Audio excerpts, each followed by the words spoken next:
Assalamu alaikum, dear student. So today I'm going to interact with you your CTS interaction test number 5 subject physics, in which we will discuss chapters that's work, power, energy and electrostatics. Now question number first. A conducting sphere of radius 10 centimeter is charged 10 microcoulomb. Another uncharged sphere of radius 20 centimeter is allowed to touch it for a same time. After that, if the sphere are separated, the surface charge densities हमें दोनों पे उनका ratio निकालना है. तो solution of the question is like this कि अगर आप दो स्फीयर्स मानते हैं, एक का रेडियस दिया है 10 सेंटीमीटर, ये बड़ा इंपॉर्टेंट क्वेश्चन है. ऐसा क्वेश्चन 2021 में पूछा गया था एंड दिस इज 20 सेंटीमीटर. ठीक है, इस पे जो चार्ज है दैट्स 10 माइक्रोकूलम इनिशियल चार्ज और ये अनचार्ज्ड है, तो इस पे चार्ज जो है दैट इज 0. तो मैं मानता हूं ये Q1 है, इस पे 10 माइक्रोकूलम और ये Q2 जो है वो 0 है. फिर आपने इनको कनेक्ट किया बाय कनेक्टिंग वायर, तो there will be a redistribution of charge definitely, because यहाँ पे चार्ज है, इसका कुछ पोटेंशियल है और उसका चार्ज नहीं है, तो पोटेंशियल नहीं. Because of that difference in charges और difference in potential, charge redistribution will take place. जब चार्ज रिडिस्ट्रीब्यूशन होगा फाइनली आप जो है चार्जेस तब तक रिडिस्ट्रीब्यूट होंगे जब तक दोनों का पोटेंशियल सेम हो जाएगा. अब इसका रेडियस तो 10 सेंटीमीटर दैट्स गिवन 10 सेंटीमीटर और इसका रेडियस भी आपको प्रोवाइडेड है दैट इज 20 सेंटीमीटर. अब चार्ज तब तक फ्लो होता है जब तक दोनों का पोटेंशियल बराबर आ जाए. तो मान लीजिए इस पे जो पोटेंशियल डेवलप हुआ दैट पोटेंशियल जो है वो इसके पोटेंशियल के बराबर होगा, क्योंकि that is the condition up to which charges will flow. अगर दोनों पे पोटेंशियल सेम है तो इसका जो पोटेंशियल होगा दैट इज के क्यू बाय आर. तो मैं मानता हूं इस पे अब Q1 डैश चार्ज है और फाइनली इस पे चार्ज है Q2 डैश. तो के Q1 dash divided by R that is R1. तो यहां पे जो पोटेंशियल है दैट इज के Q2 dash and divided by R2. तो के जो है कैंसल आउट हो जाएगा, के कैंसल आउट हो जाएगा. तो मैं यहां लिख सकता हूं it is Q1 dash divided by R1 is equal to Q2 dash divided by R2. अब मुझे रेशियो निकालना है सरफेस चार्ज डेंसिटीज का. क्वेश्चन में दिया है that you have to calculate the ratio of surface charge densities. Surface charge density के लिए आप इसको लॉन्ग मेथड से भी कर सकते हैं, बट एंट्रेंस मीन स्पीड, तो आप इसको दोनों साइड से मल्टीप्लाई और डिवाइड करिए सरफेस एरिया पर स्फीयर से. तो ये बनेगा Q1 dash multiplied by it is 4 pi R1 square. Surface area से मैंने मल्टीप्लाई किया, R1 अपना है ही, और डिवाइड भी हम करेंगे 4 पाई R1 स्क्वायर से. ठीक है, इज इक्वल. तो Q2 डैश आपका Q2 डैश है डिवाइडेड बाय R2. इसको भी हम मल्टीप्लाई करेंगे, it is 4 pi it is R2 square divided bye 4 pi it is R2 square. Multiply भी किया डिवाइड भी किया तो कोई प्रॉब्लम नहीं है. बट अगर अब आप देखेंगे चार्ज बाय एरिया जो होता है, charge by area is surface charge density. तो मैंने एरिया ऑफ स्फीयर से मल्टीप्लाई भी किया और डिवाइड भी किया, यहां पे भी मल्टीप्लाई डिवाइड कैंसल आउट होंगे, इक्वेशन पे कोई फर्क नहीं पड़ेगा. बट चार्ज बाय एरिया होता है सरफेस चार्ज डेंसिटी. तो ये सरफेस चार्ज डेंसिटी मान लीजिए सिग्मा 1 है, तो मैं यहां लिखूंगा सिग्मा 1 डैश सिग्मा 1 डैश, और ये R1 इस R1 के साथ कैंसल आउट होके 4 पाई प्रोपोर्शनलिटी में यहां और यहां कैंसल आउट ही हो जाएगा. तो यहां बचा R1 इज इक्वल, तो यहां पे भी Q2 dash divide by 4 pi R square जो है ये आपका sigma 2 dash multiplied by R2 यहां कैंसल आउट होके यहां आपका R2 बच जाएगा. तो सिग्मा 1 बाय सिग्मा 2 आपका हो जाएगा R2 बाय R1. अगर आप देखेंगे R2 आपका 20 है divided by R1 is 10. 0 0 cancel out होके 2:1 should be the right answer of this question, 2:1. So question number first, और इसका आंसर जो है आपका that is option third. Very important question, surface charge density. इसमें लोग बड़े मेथड्स यूज करते हैं, बट शॉर्टेस्ट वे ये है कि पोटेंशियल बराबर हुआ, तो पोटेंशियल बराबर करने के बाद इक्वेशन ये डेवलप हुई, और उसके बाद मैंने इसको मल्टीप्लाई और डिवाइड किया that surface area of sphere. तो यहां से भी मल्टीप्लाई किया और फिर बाकी कैंसिलेशन जो है वो ये है, and answer is 2:1. Question number next. Question number next is, if identical charges minus q are placed at each corner of a cube of side B, then electric potential energy of charge plus q which is placed at the center of the cube will be. So we have to calculate the electrostatic potential energy here. तो आपको पता होना चाहिए whenever two charges are separated by some distance, जब कभी भी दो charges separated by some distance होते हैं, that is Q1 and Q2 separated by some distance, then potential energy is K Q1 Q2 divided by R. So this is the formula for potential energy. तो यहां पे भी अब अगर आप देखेंगे सेंट्रल चार्ज का potential energy with respect to each charge हमें निकालना है, तो अगर आप देखेंगे ये डिस्टेंस इमीडिएटली आपको पता होना चाहिए, this distance you should know.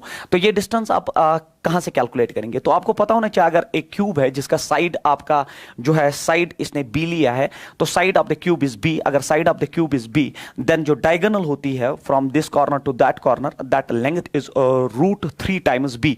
√3 times b, √3 times side जो होता है that is the distance from one corner to another corner of the cube.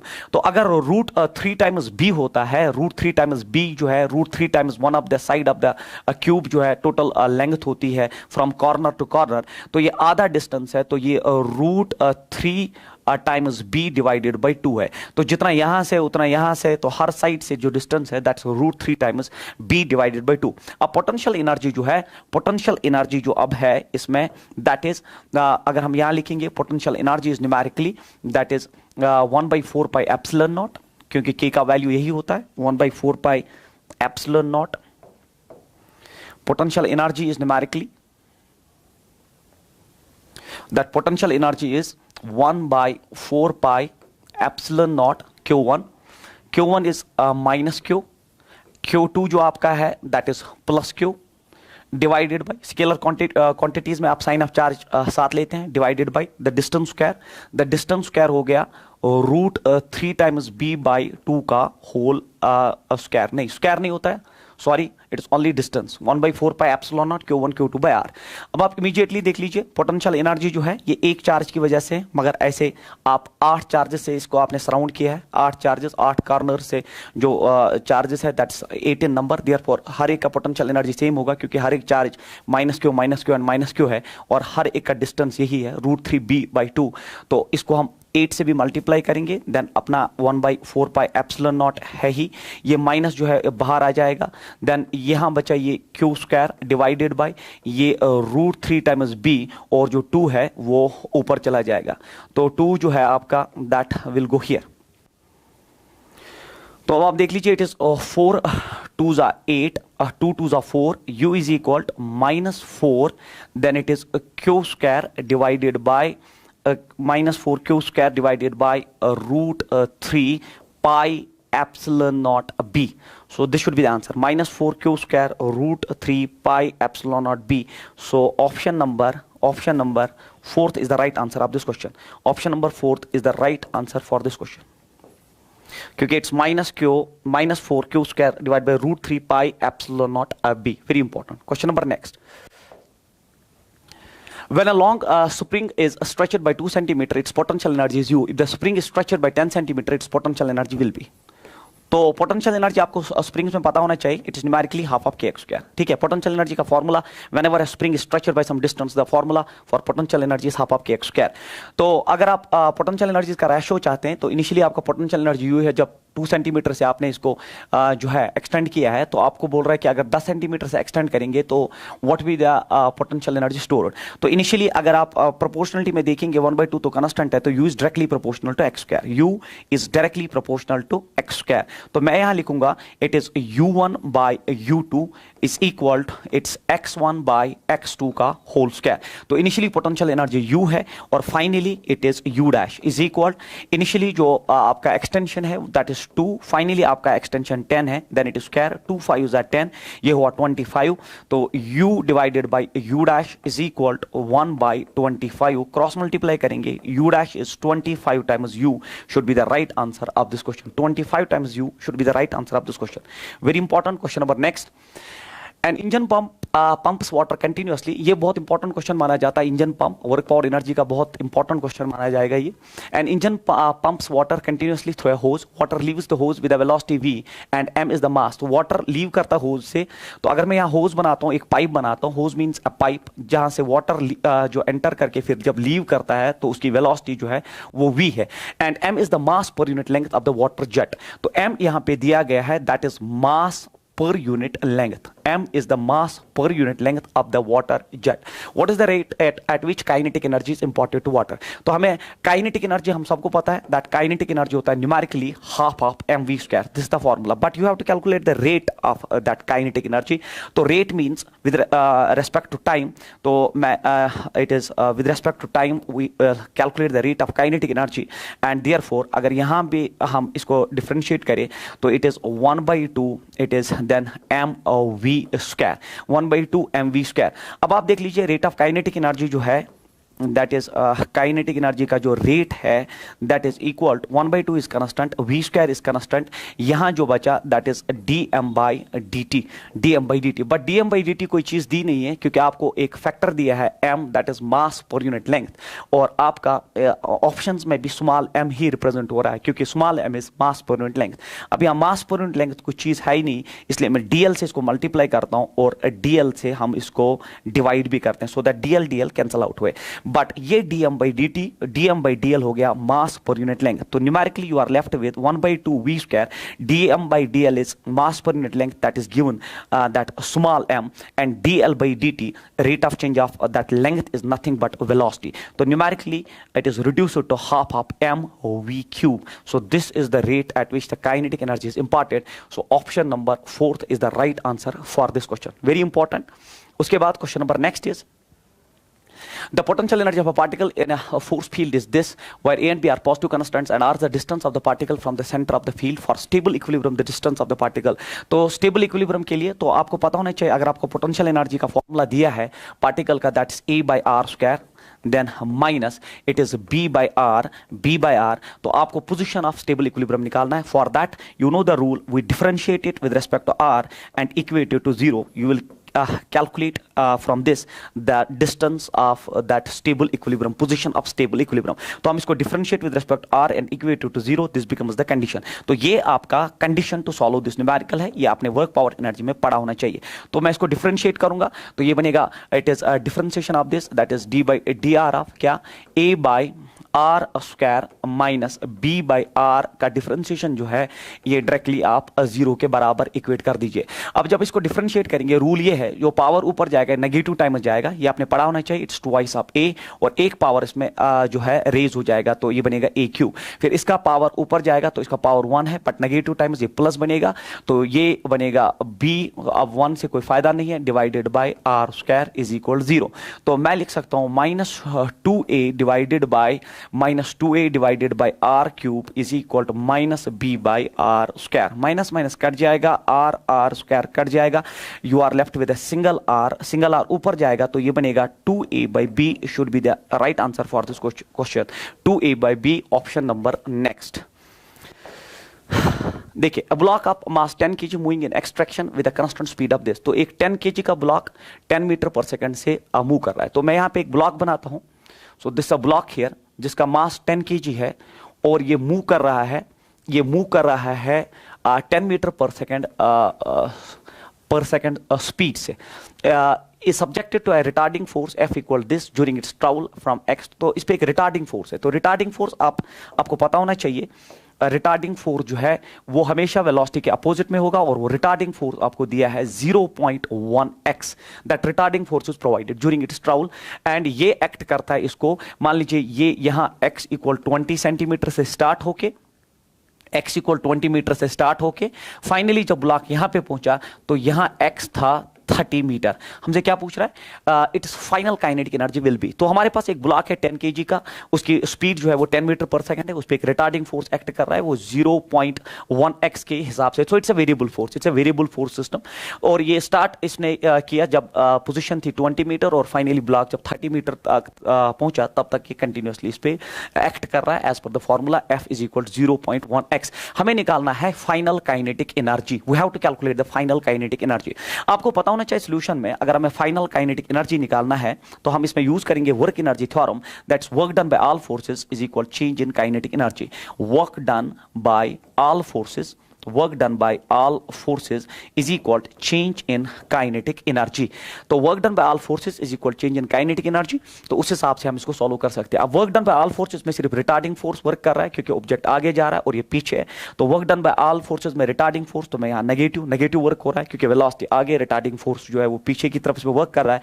तो अब वो वेरिएबल फोर्स है और वेरिएबल फोर्स जब हो तो हम इंटीग्रेशन से वर्क निकालते हैं, दैट्स एफ डी एक्स। तो ये हो गया 0.1x dx from x equal 20 metre to x equal 30 metre, और ये जो है चेंज इन काइनेटिक एनर्जी के बराबर है। चेंज हमेशा होता है फाइनल काइनेटिक एनर्जी, तो मैं लिखूं kinetic energy final minus initial kinetic energy. Initial kinetic energy body का हो गया half of m, mass of the body 10 दिया है और speed of the body initially जो है वो भी आपका 10 है, तो इट इज 10 स्क्वायर।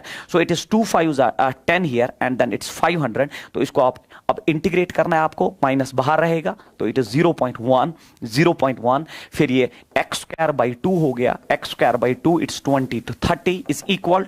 तो kinetic energy final we have to calculate, kinetic energy final we have to calculate minus 500, और ये माइनस आप कभी नहीं भूलेंगे क्योंकि ये रिटार्डिंग फोर्स है, तो माइनस लेना बहुत जरूरी है इसमें।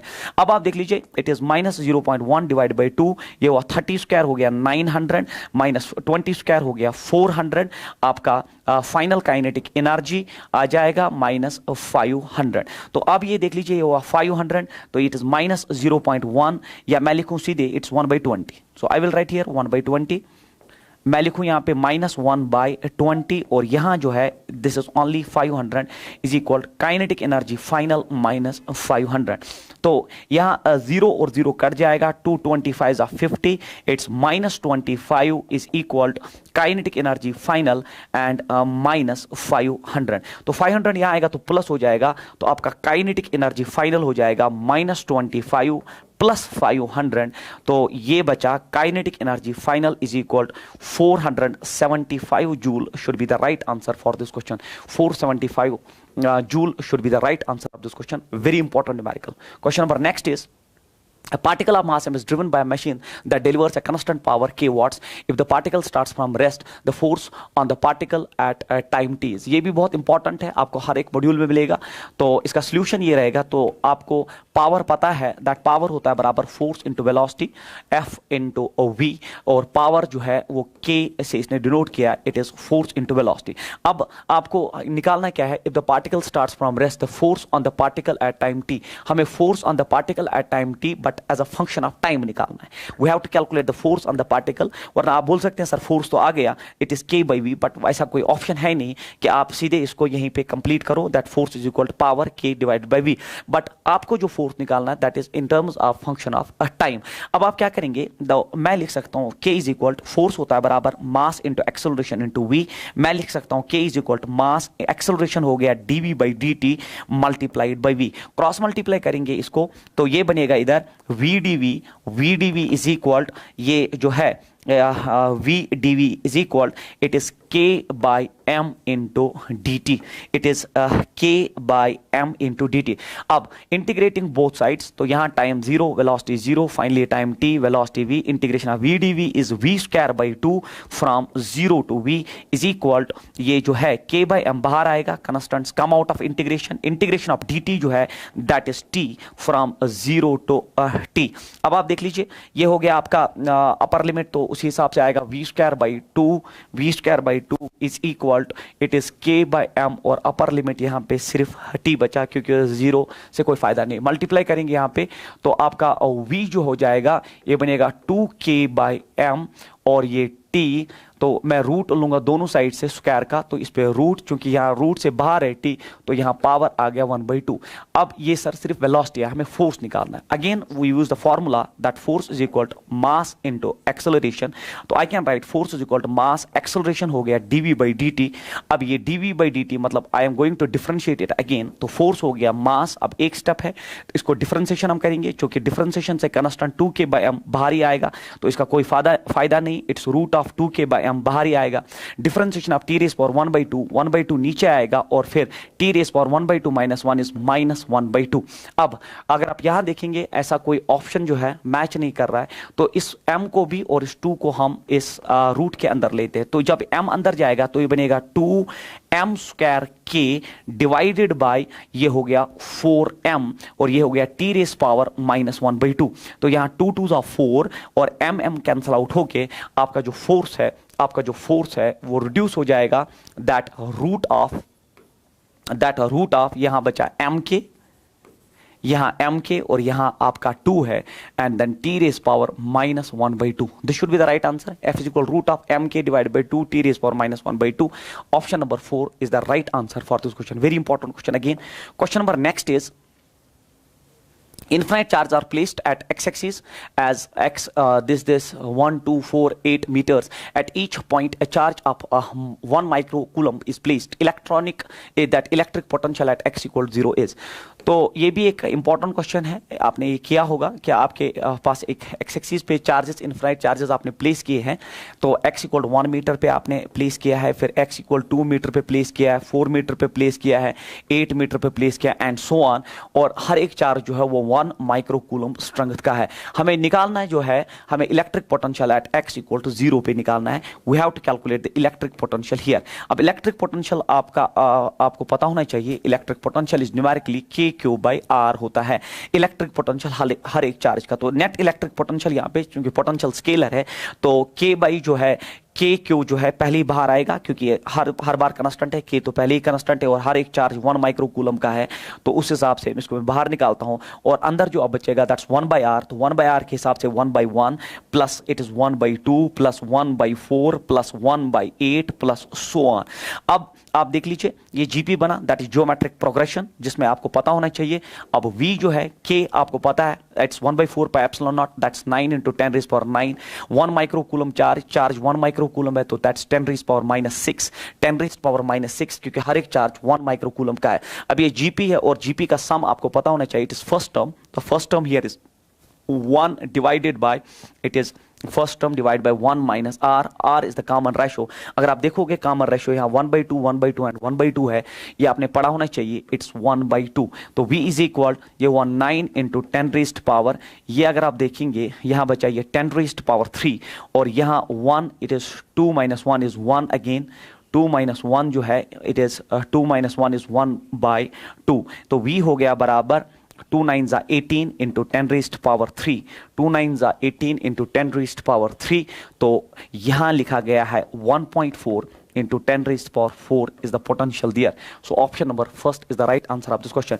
तो जीपी का सम जो होता है ना, जीपी का सम ज्योमेट्रिक प्रोग्रेशन में जो सम होता है वो होता है a divide by 1 minus r। a होता है फर्स्ट टर्म, r होता है कॉमन रेशो, और इस जीपी का जो कॉमन रेशो है वो 1/2 है, उसी हिसाब से ये सॉल्व किया जा सकता है। Question number next is a charge q is placed at the middle of a line joining two equal and like positive charges। तो ये भी बहुत ही इंपॉर्टेंट क्वेश्चन माना जाता है कि आपके पास दो चार्जेस है ऐसे, तो they are equal and like, और फिर आपने मिड पॉइंट पे एक चार्ज रखा। क्यों मिड पॉइंट पे रखने का मतलब, अगर ये सारी डिस्टेंस r है, अगर ये सारी डिस्टेंस r है तो ये डिस्टेंस r/2 है, ये डिस्टेंस भी r/2 है। फिर this system will remain in equilibrium. तो जैसे वो बात करता है ना, system will remain in equilibrium, जैसे वो बात करता है system will remain in equilibrium for which value of Q का वो कौन सा वैल्यू है, इस क्यू का वो कौन सा वैल्यू है कि सिस्टम इक्विलिब्रियम में रहे। इस क्वेश्चन को सॉल्व करने का सबसे बेस्ट तरीका होता है, इक्विलिब्रियम एस्टैब्लिश करने का सबसे बेस्ट तरीका होता है कि किसी भी एक चार्ज को पकड़ के उस पर नेट फोर्स 0 कर दो। तो जब नेट फोर्स आप 0 कर दोगे तो system will become in equilibrium. That is how to solve this numerical. तो इस चार्ज को पकड़ के इस पे नेट फोर्स 0 कर देते हैं। इस चार्ज पे एक तो फोर्स इसकी वजह से होगा, मान लो वो फोर्स F1 है, और इस चार्ज की वजह से भी मैं मानता हूं F2। अब ये नहीं पता सर ये पॉजिटिव है कि नेगेटिव है, फिलहाल मैंने वेक्टर ले लिया, जब मैं ऐड करूंगा तो साइन खुद बाहर आ जाएगा। हो सकता है ये नेगेटिव चार्ज हो तो ये अट्रैक्ट करेगा, ठीक है। तो इसलिए फिलहाल मैंने माना कि ये भी रिपल कर रहा है और ये भी रिपल कर रहा है, तो the summation of these two forces should be equal 0 is the condition for equilibrium. तो मैं लिखूंगा F1 जो फोर्स है प्लस F2 जो फोर्स है इस चार्ज पे, दैट शुड बी 0। तो अब हम वैल्यूज ड्रॉप करेंगे। तो पहले इसकी वजह से फोर्स, तो इसकी वजह से फोर्स हो गया K, क्योंकि 1/4πε0 Q1 Q2 that is Q into Q divided by distance square that is R square, क्योंकि पूरी डिस्टेंस है। फिर इसके हिसाब से it is plus K Q square, क्योंकि नहीं Q sorry it is again small q into capital Q, it is Q divided by अब distance जो है that is R square by 4 should be equal 0, क्योंकि अब आधी ही distance है। अब उसके हिसाब से it is Q divided by R square, it's minus is equal to minus Q divided by that R square by 4। हमने एक गलती कर दी है, वो गलती ये है कि जब आपने इसकी वजह से इस पे फोर्स निकाला तो both are here capital Q, it is Q square divided by R square, so that is the mistake, sorry for that, it is Q square, क्योंकि जब इसकी वजह से आपने फोर्स निकाला तो ये दोनों प्लस Q है। तो अब आप देख लीजिए K कैंसल आउट हो जाएगा, R square यहाँ कैंसल आउट हो जाएगा, एक Q के साथ निकल जाएगा, एक Q जो बचा that's minus Q by 4, cross multiply करिए, स्मॉल Q निकालना है, it's minus 4Q should be the answer of this question. तो स्मॉल Q आपका निकालना है इन टर्म्स ऑफ दिस, सॉरी ये देख लीजिए जल्दी में हम गलती कर रहे हैं, it's Q and then it's minus, it is small Q और ये हो जाएगा यहाँ 4, यस 4 ऊपर जाएगा, यस 4 ऊपर जाएगा 4Q। तो आपका जो है स्मॉल Q जो है that is minus Q by 4 should be the right answer of this question, minus Q by 4, minus Q by 4 should be the right answer of this question. तो equilibrium establish करने के लिए एक charge को पकड़ के नेट फोर्स पे zero करिए, तो इस पे इसकी वजह से फोर्स है, तो that's why it is Q square, क्योंकि Q1 Q2 एक जैसे divide by the total distance, फिर प्लस इसकी वजह से sir force Q into Q, small Q capital Q divided by distance square R by 2 का होल स्क्वायर इज इक्वल 0।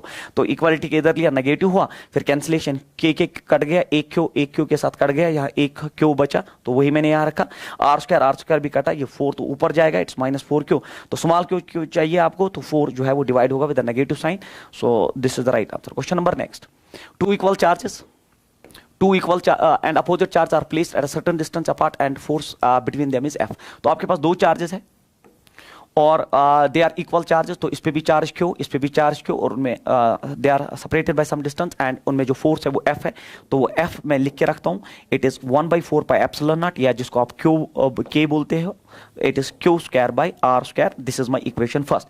अब आप क्या कर रहे हैं, if 20% of the charge on one is transfer to the other, अब इसका 20% आपने चार्ज जो है, ये two equal and opposite charges थे, two equal and opposite charges मतलब ये माइनस है, ठीक है, एक पॉजिटिव दूसरा नेगेटिव है और फोर्स ये है, तो ये जो नेगेटिव है it shows that force is attractive, this is the significance of this. तो दो इक्वल एंड अपोजिट चार्जेस है separated by some distance and force between them is F, और इनके बीच में जो फोर्स F है, तो यहाँ पे नेगेटिव साइन आप क्यों नहीं दिखा रहे हैं, because negative shows the direction that it is an attractive system.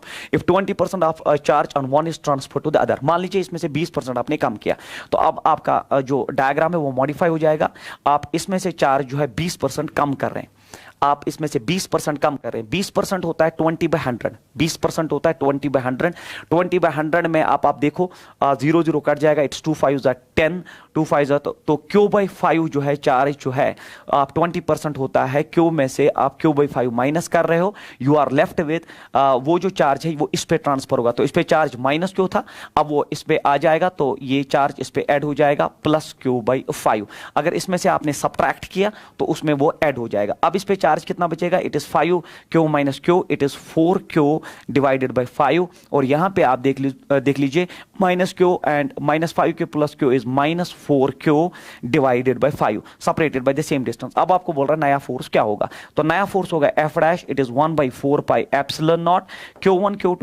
Q2 हो गया 16Q square by 25 R square, तो 1/4πε0 Q square by R square देख लीजिए, 1/4πε0 Q square by R square F के बराबर है, तो आपका F डैश जो है वो F divided by F multiplied by, क्योंकि 1/4πε0 Q square by R it is 16/25 times, तो 16/25 times F should be the right answer of this question. Question number next. A small block is shot into each of the 4 tracks as shown below. Each of the tracks rises to the same height. ये IIT का question है, बहुत important question माना जाता है। तो फिर each of the tracks rises to the same height, तो सबकी हाइट जो है वो सेम है, हर एक ट्रैक का जो हाइट है वो हाइट जो है वो चारों केसेस में सेम है, height is same in all the 4 cases that is given in the question. The speed with which the block enters the track is the same in all cases. हर एक track में जिस speed से block जा रहा है वो same है. All at the highest point of the track the normal reaction is maximum in. आपको बोलना है इन 4 केसेस में हाइस्ट पॉइंट में, मतलब ये इसका हाइस्ट पॉइंट है, हाइस्ट पॉइंट नॉर्मल रिएक्शन किस में मैक्सिमम होगी. तो you have to calculate normal reaction किस केस में मैक्सिमम होगी. तो solution of the question lies in the fact that अगर आप एक सर्कुलर ट्रैक देखते हैं, अगर आप एक सर्कुलर ट्रैक देखते हैं और इस सर्कुलर ट्रैक पे मान लीजिए ब्लॉक यहां पे पहुंच गया, तो ये ब्लॉक है, इसकी स्पीड यहां की तरफ v है, तो weight here is downwards, normal reaction भी नीचे, और ये दोनों इसको सेंटर की तरफ एक फोर्स प्रोवाइड करेंगे जिसको हम सेंट्रीपिटल फोर्स कहते हैं. तो यहां पे अगर आप डायग्राम देखेंगे तो n plus mg will provide the centripetal force, and centripetal force हो गया इसका मास v square divided by r, r हो गया इसका रेडियस ऑफ कर्वेचर. तो नॉर्मल रिएक्शन यहां आप देख लीजिए, ये हो गया mv square by r plus mg. अब जहां पे रेडियस ऑफ कर्वेचर छोटा या कम वहां नॉर्मल रिएक्शन ज्यादा, because normal reaction is inversely proportional here to r. तो जिसमें रेडियस ऑफ कर्वेचर कम होगा उसका नॉर्मल रिएक्शन सबसे ज्यादा होगा. अब रेडियस ऑफ कर्वेचर किस में कम है, तो रेडियस ऑफ कर्वेचर तरीका ये मैं आपको बोल दूं, अगर इतना बड़ा आपका सर्कुलर पाथ, उसका इस हिसाब का ये जो है शेप है, तो उसका रेडियस ज्यादा होगा. जैसे जैसे ये ऐसे हो जाएगा वैसे वैसे जो रेडियस है वो कम होता जाएगा. तो इसका रेडियस कम है और इसका रेडियस ज्यादा ज्यादा ज्यादा ज्यादा ज्यादा. दैट इज वाई जब स्ट्रेट होगा तो रेडियस विल बी इन्फिनिटी. ठीक है, तो जितना आप ये इसको झुकाओगे, जितना ये झुक जाएगा उतना रेडियस कम, जब रेडियस कम तो नॉर्मल रिएक्शन ज्यादा. तो अगर आप देखोगे इन 4 में सबसे ज्यादा झुकाव जो है वो इसी में है, तो रेडियस ऑफ कर्वेचर सबसे कम इसमें है, जब सबसे कम इसमें है तो इसी में सबसे ज्यादा नॉर्मल रिएक्शन होगा. तो option number first is the right answer for this question. तो वेरी इंपॉर्टेंट, एक्चुअली आईआईटी का क्वेश्चन है बट आपके टेस्ट में पूछा गया है. Question number next. Two springs of spring constant 1500 Newton and 3000 Newton respectively are stretched with the same force. They will have potential energy in the ratio. We have to calculate the ratio of potential energies. तो potential energy का formula होता है half of kx square. इस pattern का और एक question भी हमने सॉल्व किया. अब क्योंकि ये two springs of spring constants it is 1500 Newton and 3000 Newton respectively are stretched with the same force. Force involved same है बट इक्वेशन में कहीं फोर्स नहीं है. तो फोर्स बनाने के लिए x से मल्टीप्लाई x से डिवाइड, तो पोटेंशियल एनर्जी बनेगा तो k से हम मल्टीप्लाई करेंगे, सॉरी x से क्यों, फोर्स बनाने के लिए मैं इसको मल्टीप्लाई भी k से करूंगा और डिवाइड भी k से करूंगा. तो ये इक्वेशन बनेगा half of it is k square x square divide by k. Sir आपने ये क्यों किया, क्योंकि हमें पता है फोर्स होता है बराबर kx, फोर्स होता है बराबर kx, तो k स्क्वायर x स्क्वायर हो गया आपका f square divided bye 2k. तो मैंने उस सिस्टम में लाया जिसमें आपका क्वेश्चन पूछा गया, तो फोर्स के सिस्टम में they are being stretched with the same force, तो इसलिए मैंने ऊपर भी k से मल्टीप्लाई नीचे भी k, तो ये k स्क्वायर x स्क्वायर जो है, k स्क्वायर x स्क्वायर जो है आपका वो f बना और फिर उस पर स्क्वायर आया. अब फोर्स सेम है, 2 सेम है, तो आपका potential energy store in the spring is inversely proportional to spring constant. तो जब इनवर्स रिलेशन है तो मैं लिखूंगा u1 by u2 is equal k2 by K1. K2 आपका अगर आप देखोगे दूसरी स्प्रिंग का जो है दैट इज 3000 और पहली स्प्रिंग का जो आपका है दैट इज 1500. ये 2 जीरो निकल गए. It's 2:1 is the right answer for this question.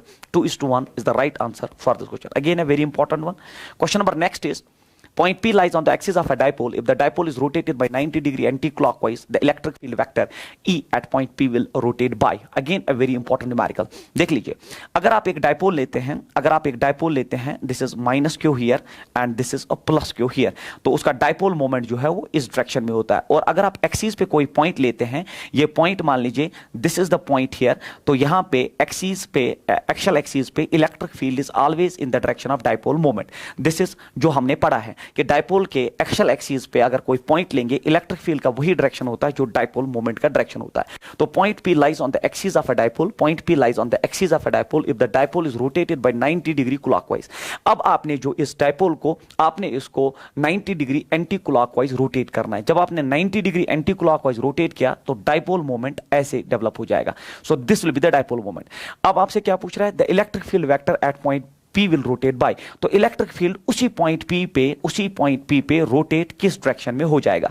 तो मुझे बोलिए, जब आप डायपोल को एंटी क्लॉकवाइज 90 डिग्री रोटेट करोगे, अब ये इसके लिए परपेंडिकुलर एक्सिस बना। ये अगर परपेंडिकुलर एक्सिस है, आपने पढ़ा है परपेंडिकुलर एक्सिस पे electric field is opposite to dipole moment. Dipole moment ऊपर है तो इलेक्ट्रिक फील्ड डेफिनेटली डाउनवर्ड्स होगा। तो अब इलेक्ट्रिक फील्ड अगर डेफिनेटली डाउनवर्ड्स होगा, अब आप बोलिए in comparison to the initial that electric field ये था, अब वो रोटेट हुआ टुवर्ड्स क्लॉकवाइज डायरेक्शन में 90 degree. Answer should B 90 degree clockwise.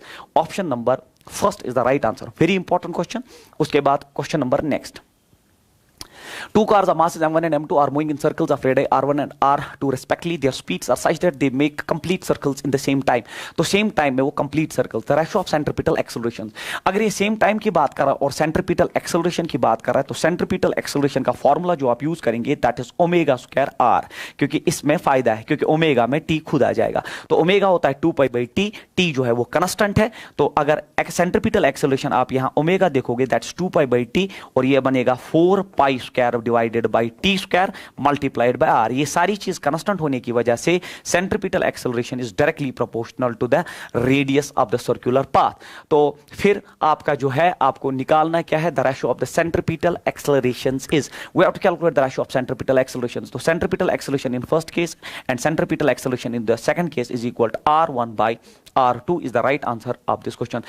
R1 by R2, option number third जो है इसका आंसर है। Question number next is, a block of mass 2 kg is free to move along the x-axis. It is at rest, and from t equals 0 onwards, it is subjected to a time-dependent force in the x direction. So it's a force time करो, and फिर हमसे क्या पूछ रहा है, the force t varies, the force f function of t varies with time as shown in the figure. The kinetic energy of the block after 4.5 seconds. तो हमें यहाँ kinetic energy निकालनी है। तो आपको इस क्वेश्चन में पता होना चाहिए that area under ft curve, area under ft curve, area under ft curve, force time graph जो होता है एफ टी कर्व जो है, force area under F T curve जो है वो आपको हमेशा चेंज इन मोमेंटम देता है। This is what is important for this question. तो अगर मैं एरिया इसके अंडर निकाल पाया, वो मुझे चेंज इन मोमेंटम देगा। तो चेंज इन मोमेंटम में आपका बॉडी जो है, a block of this is free to this, it starts at rest. तो इनिशियल मोमेंटम तो जीरो है। अगर इनिशियल मोमेंटम जीरो है तो चेंज इन मोमेंटम होता है final momentum minus initial momentum. Initial momentum, तो इनिशियल मोमेंटम तो जीरो है, तो सिर्फ फाइनल मोमेंटम है, और फाइनल मोमेंटम जो है, फाइनल मोमेंटम हमें आराम से यहां कैलकुलेट हो सकता है। अगर फाइनल मोमेंटम कैलकुलेट हुआ तो फाइनल काइनेटिक एनर्जी एज पर द फॉर्मूला खुद ही बाहर आ जाएगी। अब हमें area under F T curve निकालना है, वो चेंज इन मोमेंटम देता, but change in momentum final momentum minus initial momentum है। इनिशियल मोमेंटम जीरो है तो फाइनल मोमेंटम आपका आराम से आ जाएगा।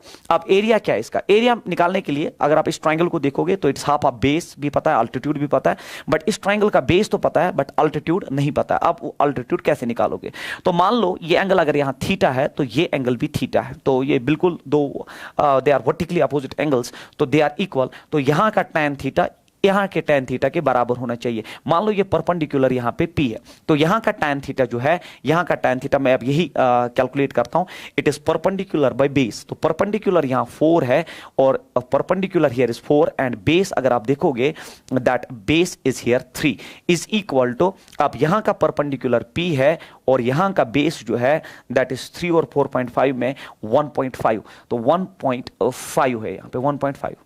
सॉरी पता नहीं क्या हो रहा है इसमें, दिस इज एन एरर। तो मैं यहां लिख दूं 4, इट इज tan थीटा, यहां का tan theta it is 4 divided by 3, 4 divided by 3, और यहां का tan theta it is perpendicular by base, तो दैट इज 1.5। तो मैं लिख सकता हूं it is 4 divided by 3 is equal to, it is a 10p divided by 15. It is a 5 3s are 15, 3 5s are 15 sorry, and 5 2s are 10, 2 2s are 4, तो आपका p जो है वो 2 मिला, तो ये आपका 2 मिला। अब हम एरिया आराम से निकाल सकते हैं। तो एरिया आपका किसके बराबर है, एरिया हो गया बराबर हाफ ऑफ बेस, बेस यहां पे देख लीजिए दैट इज 3, अल्टीट्यूड यहां देख लीजिए that is 4, then minus. Sir minus क्यों कर रहे हैं, क्योंकि ये नेगेटिव एरिया, अगर ये पॉजिटिव एरिया है तो ये नेगेटिव एरिया है। Again half of base into altitude, half of base और हाफ ऑफ बेस, अगर आप बेस देखेंगे दैट इज 1.5, 1.5 फिर से वही हो गया 15/10 15 by 10 multiplied by altitude, that is 2. 15 by 10 and altitude जो है वो 2 है, is equal change in momentum. तो मैं लिखूंगा फिलहाल फाइनल मोमेंटम यहाँ पे। तो आप देख लीजिए, it is 2 2s are 4, then it is here it is 2 5s are 10, 5 3s are 15 और ये 3/2 हुआ। तो ये हुआ 3 2s are 6 minus 1.5 is equal to final momentum. तो 6 minus 1.5 होता है बराबर 4.5 is equal to final momentum. 4.5 होता है 9/2 is equal to final momentum. तो फाइनल मोमेंटम जैसे आया तो काइनेटिक एनर्जी फाइनल हो जाएगा बराबर momentum square divided bye 2m, क्योंकि काइनेटिक एनर्जी जो है वो होता है p स्क्वायर बाई 2m। तो मोमेंटम स्क्वायर हो गया 9/2 का होल स्क्वायर और फिर यहां पे डिवाइड बाय है 2, मास ऑफ द ब्लॉक दिया है, मास ऑफ द बॉडी दिया है 2।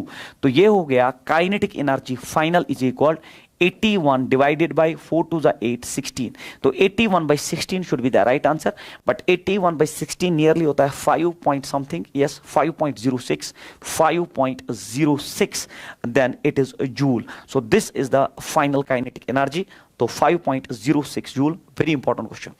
Question number next, if the momentum of a body is increased by 50%, the percentage increase in the kinetic energy is। तो बिल्कुल एक बेसिक क्वेश्चन है, आपको पता होना चाहिए। मोमेंटम 50%, तो मैं मानता हूं इनिशियल मोमेंटम जो है वो p है, तो फाइनल मोमेंटम 50% इंक्रीज होने का मतलब 50 p प्लस 50% होता है 50% ऑफ p। तो मोमेंटम फाइनल होना चाहिए 0 0 कट गया, 5 2s are 10, 2 1s are 2 plus this is 3/2 times p। तो this is final momentum and this is initial momentum. हमें the percentage increase in kinetic energy, तो पहले काइनेटिक एनर्जी होता है बराबर p स्क्वायर बाई 2m। अगर आप देखोगे प्रोपोर्शनलिटी इज डायरेक्ट स्क्वायर पे, तो अगर हमें percentage increase in kinetic energy निकालना है तो it is final kinetic energy minus initial kinetic energy divided by initial kinetic energy multiplied by 100 will give us the answer. तो इसको मैं यहां कैरी करूंगा। अब फाइनल काइनेटिक एनर्जी के बदले में फाइनल मोमेंटम का स्क्वायर लिखूंगा। तो फाइनल मोमेंटम का स्क्वायर हो गया 3/2 का p स्क्वायर माइनस हो गया p square divided by initial p square multiplied bye 100 percentage के लिए। तो ये हुआ 9/4, this is 9/4 minus 1 p square cancel out होगा मल्टीप्लाइड बाय 100। तो ये हुआ 5/4 मल्टीप्लाइड बाय 100, 5/4 मल्टीप्लाइड बाय 100, क्योंकि ये हुआ 4 और 5/4। तो यहां आप देखोगे 4 25 it's 100 and 25 multiplied by 5 is 125% should be the right answer of this question। 125% should be the right answer of this question। Question number next is the dipole moment of the combination is. तो इस combination का हमें dipole moment calculate करना है। तो यहां पे जो है this is a here and this is 0। तो सिंपल सी बात है, एक्स एक्सिस पे आप ए चले हो और वाई एक्सिस पे 0। यहाँ 2 क्यों है, यहाँ माइनस क्यों है, यहाँ माइनस क्यों है, और ये वाई एक्सिस पे, ये एक्स एक्सिस पे 0 है और वाई एक्सिस पे ये ए है। हमें डाइपोल मोमेंट इस कॉम्बिनेशन का निकालना है। तो डाइपोल मोमेंट में आपको 2 इक्वल एंड अपोजिट चार्ज होनी चाहिए। देखिए ये माइनस क्यों है, ये +2 क्यों है, ये माइनस क्यों है, +2 क्यों। तो ये माइनस क्यों प्लस क्यों, एक डाइपोल यहाँ डाइपोल मोमेंट डेवलप होगा। माइनस क्यों प्लस क्यों, माइनस क्यों, यहाँ आपको एक प्लस क्यों लेना पड़ेगा। तो dipole moment is always directed from negative to positive, और उसका मैग्नीट्यूड कितना होगा, one of the charge that is Q multiplied by separation is a. तो और उसकी डायरेक्शन जो है वो नेगेटिव डायरेक्शन में है। तो इसी तरह ये minus q plus q always directed towards negative side, तो again it is q a. तो मैग्नीट्यूड के हिसाब से ये है, बट इसने वेक्टर इक्वेशन में लिखा है तो दोनों का मैग्नीट्यूड सेम है, बट ये हो गया -i और ये हो गया -j। So answer of this question should B QA and then it should be -i cap minus j cap should be the right answer of this question। तो QA -i cap, sorry, -i cap divided by -j cap। तो option number 3 is the right answer for this question। Question number next is a bullet is fired from the gun and the gun recoils। तो bullet gun से बाहर आई और gun ने recoil किया। The kinetic energy of recoil shall be, हमें kinetic energy of recoil निकालना है।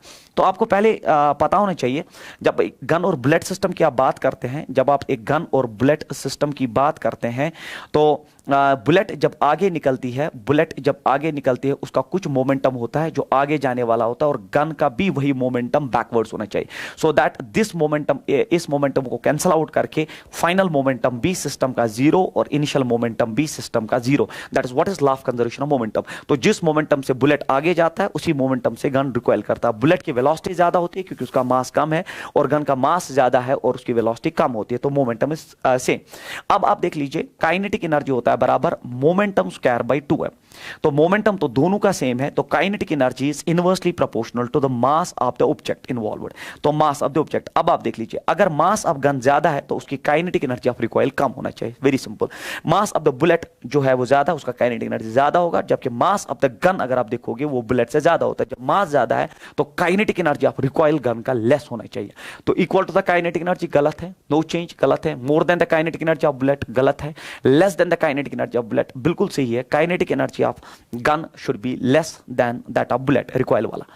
Which of the following statements is true for work done by conservative forces? तो ये बिल्कुल आपका एक conceptual question है, आपको पता होना चाहिए conservative forces की properties क्या है। Based on that, तो conservative force it does depend on the path taken, बिल्कुल ये path it does not depend on path, तो ये path पे depend नहीं करता है बिल्कुल। It is equal to the difference of final initial energy functions, आपको पता है इनिशियल और फाइनल पोजीशन पे ही डिपेंड करता है। It can be recovered completely, बिल्कुल सही, all of the above is the right answer for this question. तो ये नॉलेज बेस्ड क्वेश्चन है, आपको पता होना चाहिए। Under the action of a central force, तो यहाँ पे सेंट्रल फोर्स यूज किया term, there is a conservation of angular momentum, mechanical energy. तो जैसे ही this is the most important question जो अभी तक मुझे लगा सबसे इंपॉर्टेंट है, ये बच्चा वही कर सकता है जिसको कंसेप्ट क्लियर हो। जब भी आप देखोगे कहीं पे सेंट्रल फोर्सेज का जो नाम जब लिया जाए तो ये कंजर्वेटिव नेचर के होते हैं, दे आर कंजर्वेटिव। और अगर फोर्स सेंट्रल फोर्सेस कंजर्वेटिव होते हैं तो law of conservation of mechanical energy is always valid, ठीक है। कंजर्वेटिव फोर्सेस में mechanical energy conservation is always valid, तो मैकेनिकल एनर्जी कंजर्वेशन जो वैलिड है। Sir what about angular momentum? अब अगर आप ये सेंट्रल फोर्स की बात करें, अगर आप अपने सोलर सिस्टम में प्लैनेट्स एंड सन की बात करें, मान लीजिए ये सन है और ये सन और अगर ये प्लैनेट है, तो इसमें जो बोला गया है under the action of the central force, central force वो फोर्स होता है जो अलोंग द रेडियस ही एक्ट करता है, तो ये इसका along the radius and along the that line which is joining the planet and the sun, तो सेंट्रल फोर्स उसी लाइन से एक्ट करता है। जब वो उसी लाइन से एक्ट करता है तो उस लाइन पे एक्ट करने की वजह से that will not provide any torque, तो सेंट्रल फोर्स इस केस में कोई टॉर्क प्रोवाइड नहीं होता है, नो टॉर्क इज प्रोवाइडेड। तो सेंट्रल फोर्स अगर एक्ट करता है तो along the line of joining sun and planet में जब वो एक्ट करेगा तो नो टॉर्क इज प्रोवाइडेड।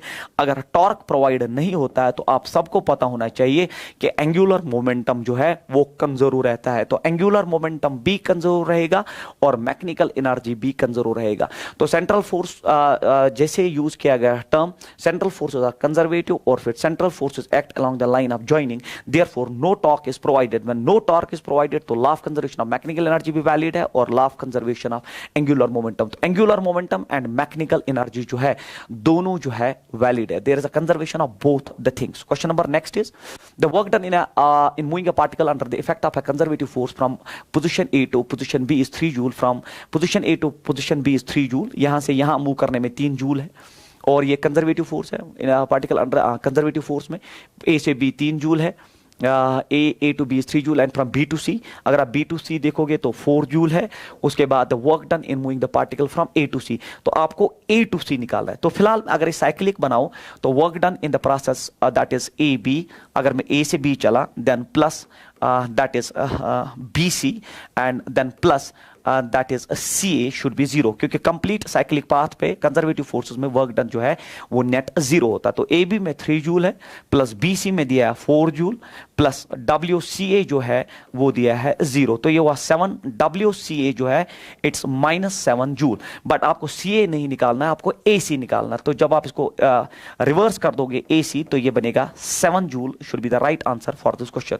तो option number second is the right answer. Question number next, a uniform chain has a mass m and length L. It is held on a frictionless table with 1/6 of its length hanging over the edge. तो अगर मैं यहाँ एक table बनाता हूँ, this a table like this, और उस पर एक यूनिफॉर्म चेन है यूनिफॉर्म चेन है जिसका मास m और लेंथ l है, तो this is chain like this. तो अगर ये चेन जो है अब ये हैंग कर रही है, अब ये हैंग कर रही है टेबल पे, तो क्या दिया है, A uniform chain has a mass m and length l। तो इसका टोटल मास m है, टोटल लेंथ l है, और ये यूनिफॉर्म मास डिस्ट्रीब्यूशन सिस्टम है, टोटल लेंथ पे टोटल मास डिस्ट्रीब्यूटेड है। It is held on a frictionless table with 1/6 of its length hanging over the edge. तो l/6 पार्ट जो है इसका, l/6 पार्ट जो है इसका हैंगिंग है। अगर l/6 पार्ट हैंगिंग है तो उसका मास भी m/6 होना चाहिए।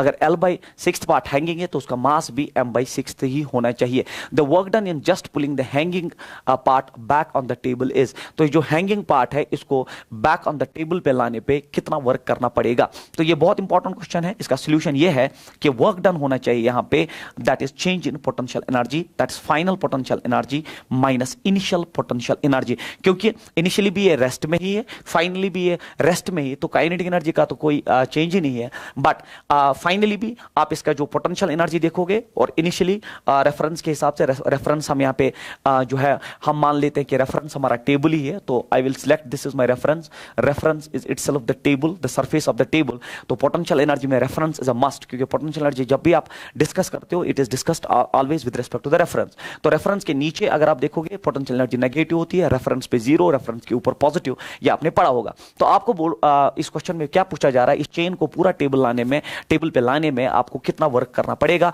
तो हम देखेंगे इनिशियली इसका पोटेंशियल एनर्जी क्या था और फाइनली क्या है, the difference will give the answer. अब आप देख लीजिए, अगर l/6 पार्ट हैंगिंग है तो it is N extended system, distributed system. तो इनमें हम जो है हम सेंटर ऑफ मास की बात हमेशा करते हैं। तो अगर l/6 पार्ट हैंगिंग है तो उसका सेंटर ऑफ मास किस हाइट पे होगा, उसका सेंटर ऑफ मास किस डेप्थ पे होगा, टेबल के रेस्पेक्ट में कितना नीचे होगा, तो वो होना चाहिए l/12, क्योंकि इसका आधा, ठीक है, लेंथ का आधे पे उसका सेंटर ऑफ मास होगा। अब हम सेंटर ऑफ मास को ऊपर खींचते हैं in comparison the total extended system, हम सेंटर ऑफ मास को ही ऊपर लेते हैं। That is what is the procedure in these types of questions. अब आप देख लीजिए, work done here will be final potential energy. जब आपने पूरी चेन को टेबल पे लिया, चूंकि रेफरेंस टेबल ही है और उस पे पोटेंशियल एनर्जी 0 होगा, फिर फार्मूला का माइनस और फिर इनिशियल पोटेंशियल एनर्जी, आप रेफरेंस से नीचे हो तो वो डेफिनेटली माइनस है।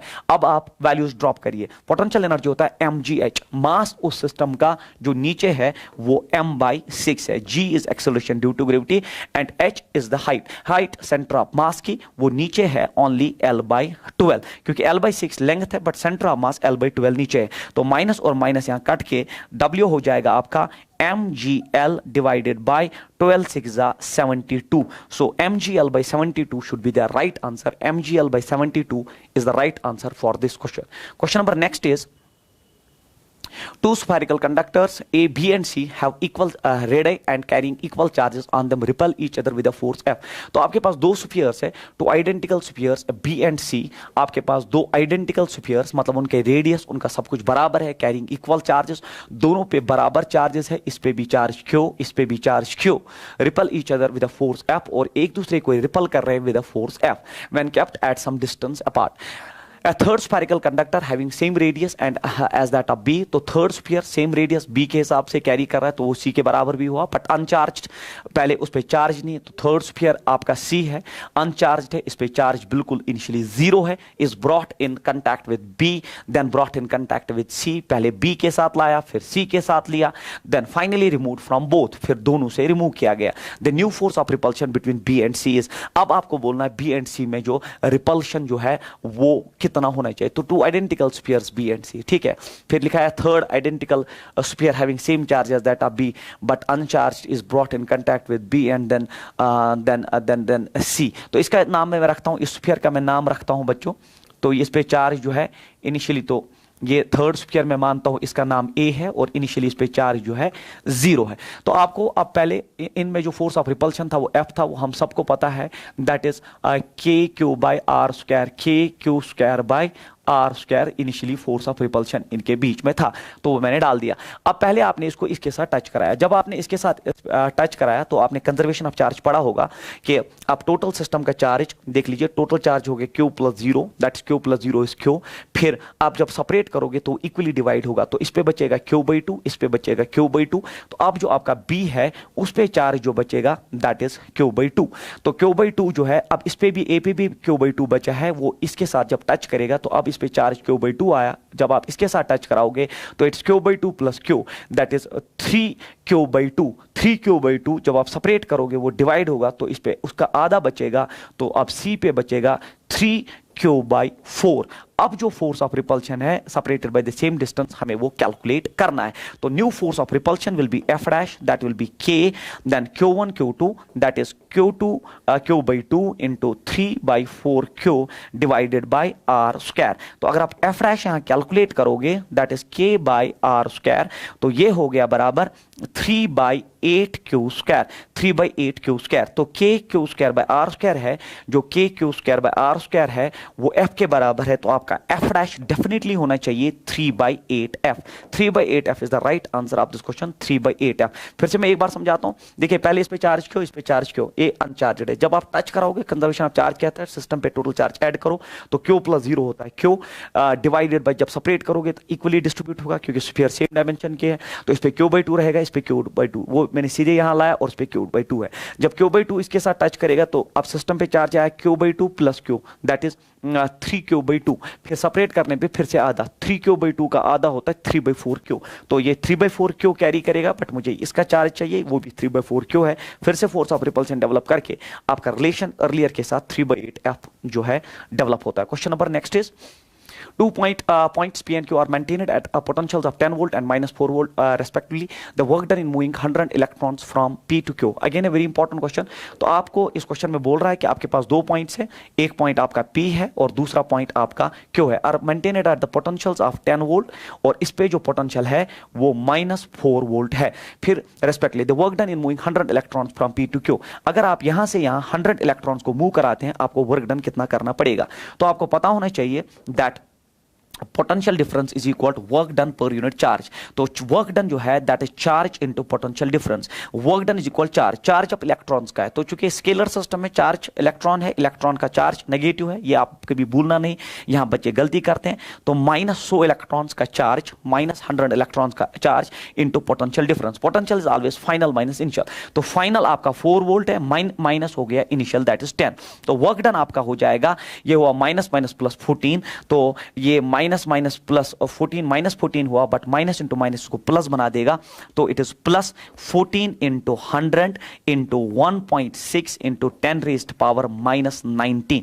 जब आप इसको सॉल्व करोगे तो पहले आंसर जो है वो प्लस में होना चाहिए, तो नेगेटिव दोनों जो है वो कैंसल आउट हो जाएंगे, तो प्लस 2 ही बचते हैं। अगर आप 14 को 1.6 इंटू 100 करेंगे that's approximately 2.24 into 10 raised power -16 joule is the right answer. तो यहां बच्चे गलती करते हैं, ये माइनस अगर नहीं आप लिखोगे तो आपका आंसर डेफिनेटली ये -14 की वजह से माइनस आएगा, और इन दो में आपका ये जो है मल्टीप्लिकेशन के बाद डेवलप होगा। बट अगर ये स्केलर सिस्टम है तो charge of electron is a must, and electron are negative charge, that's why minus यहां ड्रॉप करना आप भूलना नहीं। A point charge Q1 exerts a force F upon another charge Q2. तो आपके पास दो पॉइंट चार्जेस है, one is Q1 and another is Q2. तो a point charge Q1 exerts a force F upon another charge, मान लो ये similar है तो ये इस पे फोर्स अप्लाई कर रहा है F। फिर क्या बोल रहा है, if one another charge Q3 be placed quite nearer to Q2।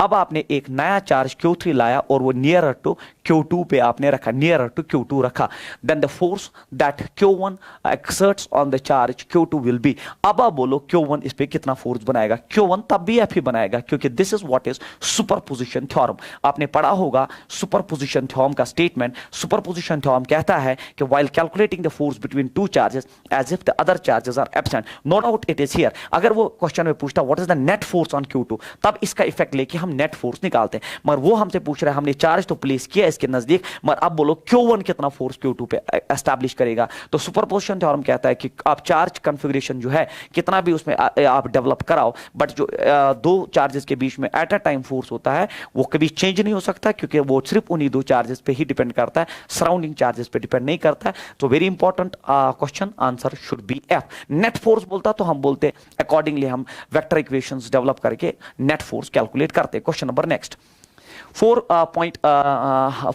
point positive charges of same magnitude. So 4 point positive charges of same magnitude are placed at 4 corners of a rigid square frame as shown in the figure. The plane of the frame is perpendicular to z axis. तो the plane of the frame, अगर board में आपको ये square जो plane जो board का है उसमें ये स्क्वायर है और z एक्सिस मान लो यहाँ पे आपका जो है the plane of the frame is perpendicular to z axis, तो ये आपकी z एक्सिस है. This is your z axis और xy प्लेन में आपका बोर्ड है और डायग्राम भी जो आप देख रहे हैं. The plane of the frame is perpendicular to z axis, तो z एक्सिस ये है. If negative charge is placed at a distance z, तो ये z एक्चुअली यहाँ है. अब बोर्ड में चूंकि ये 2 डायमेंशनल है हमने यहाँ दिखाया है, एक्चुअली z एक्सिस यहाँ है और यहाँ पे एक चार्ज है और z जो है ना वो लेस देन l है. तो ये z जो है वो ज्यादा दूर नहीं लिया है नेगेटिव चार्ज, हमने यहाँ कहीं इतना दूर प्लेस नहीं किया है, वो बिल्कुल बहुत क्लोज है and is less than l. If a negative charge is placed at a distance z away from the above frame, z less than l, then हमें बोलना है कौन सा ऑप्शन करेक्ट है. देख लीजिए, जब आप यहाँ चार्ज कहीं प्लेस करोगे z एक्सिस पे, अब यहाँ दिखाया गया तो मैं भी यहीं पे दिखाऊं, एक्चुअली वो है यहाँ, बट यहाँ अगर दिखाऊं तो यहाँ अगर माइनस क्यू चार्ज है तो यहाँ अगर माइनस क्यू चार्ज है तो ये प्लस क्यू भी अट्रैक्ट करेगा, ये प्लस क्यू भी अट्रैक्ट करेगा, ये प्लस क्यू भी अट्रैक्ट करेगा और ये प्लस क्यू भी अट्रैक्ट करेगा. नेगेटिव चार्ज यहाँ है और वो सारे चार्ज उसको अंदर की तरफ अट्रैक्ट करेंगे, इसलिए रिजल्टेंट फोर्स अंदर की तरफ जाएगा और वो इस बोर्ड से पीछे चला जाएगा z एक्सिस पे. जब वो अंदर जाएगा तो जब दूर जाएगा तो फिर से ये पॉजिटिव चार्जेस नेगेटिव चार्ज पे फोर्स बाहर की तरफ, सो वो ऑसिलेट करेगा क्योंकि z is less than l. वो बिल्कुल एक सिंपल हार्मोनिक मोशन होगी जो z एक्सिस पे चार्जेड पार्टिकल ऑसिलेट कराएगा और वो ऑसिलेशंस परफेक्टली यहाँ सिंपल हार्मोनिक होंगे. The reason for that is that z is less than l. ये आपने पढ़ा होगा. तो negative charge oscillates along the z axis is the right answer of this question. A very important question कि ये चार charges उस नेगेटिव चार्ज पे फोर्स बनाएंगे और उसको अंदर लेंगे, मीन पोजीशन पे रुकेगा नहीं क्योंकि उसने मोशन गेन किया होगा, पीछे की तरफ जाएगा, फिर से फोर्स डेवलप होगा टुवर्ड्स आगे की तरफ और इस तरह से ऑसिलेट करेगा. बट वो ऑसिलेशन सिंपल हार्मोनिक मोशन भी होगा वो यहाँ पे, क्योंकि यहाँ पे z जो है वो लेस देन l है. फिर यहाँ उन्होंने सिर्फ इतना ही लिखा है that negative charge oscillates along the z axis is the right answer. It moves away from the frame, बिल्कुल गलत है. नेगेटिव चार्ज है तो अट्रैक्ट होगा, फ्रेम से रिमूव कैसे होगा. अगर पॉजिटिव चार्ज होता तो रिपल होकर बाहर चला जाता. It move slowly towards the frame and stays in the plane of the, रुकने का तो सवाल ही पैदा नहीं, कोई रोकने वाला है नहीं. It passes through the frame only once, बिल्कुल गलत है. ये बिल्कुल ऑसिलेट करेगा जो आपने ऑसिलेशंस पढ़ी होती है. A car of mass m is driven with constant acceleration a along a straight level road against a constant external resistive force r. When the velocity of the car is v, the rate at which the engine of the car is doing work will be. तो इसका solution जो है आपके पास एक horizontal surface पे एक car मान लीजिए आप. So this is the car here on the horizontal surface like this. तो मान लीजिए आपके पास एक कार है, वो ये है और it's driven car of mass m, इसका मास m है, is driven with constant with acceleration a along the straight level road. तो विद एक्सेलरेशन a आगे जा रहा है अगेंस्ट रेजिस्टिव फोर्सेस, तो रेजिस्टिव फोर्सेस इसमें जो है r है. तो अगर एक्सेलरेशन आगे है तो सीधी सी बात है कोई फोर्स उसको आगे खींच रहा है against a constant external resistive force r. When the velocity of the car is v, अगर इस कार की जब वेलोसिटी v थी तो हमें बोलना है the rate at which the engine of the car is doing work, जो इंजन जो है किस रेट पे वर्क कर रहा है. तो अगर आपको इंजन का ये निकालना है तो that is rate of doing work is nothing that is power, and power is force into velocity. Power हमेशा होता है क्योंकि रेट ऑफ डूइंग वर्क कुछ नहीं होता, that is power, and power is force into velocity. क्योंकि force और velocity same direction में है तो एक्चुअली एफ डॉट वी होता है F P cos theta. Force और वेलोसिटी सेम डायरेक्शन होने की वजह से थीटा जीरो, तो पावर हो गया फोर्स इनटू वेलोसिटी. अब ये फोर्स कितना है, वेलोसिटी ड्रॉप करके हमारा आंसर आएगा. अब आप देख लीजिए आगे फोर्स पीछे रेजिस्टिव फोर्स, तो आपने पढ़ा होगा फोर्स माइनस फोर्स. तो आगे का फोर्स F और पीछे का फोर्स R और ये फोर्स इससे ज्यादा है तभी जाके वेलोसिटी आगे है. तो F minus R is equal to mass into acceleration. तो F इमीडिएटली मिला हमें, it is R plus ma. जब F मिला तो पावर हो गया फोर्स इनटू वेलोसिटी. आपका फोर्स जो है that is R plus ma multiplied by velocity. So this should be the right answer. R plus ma into v is the right answer for this question.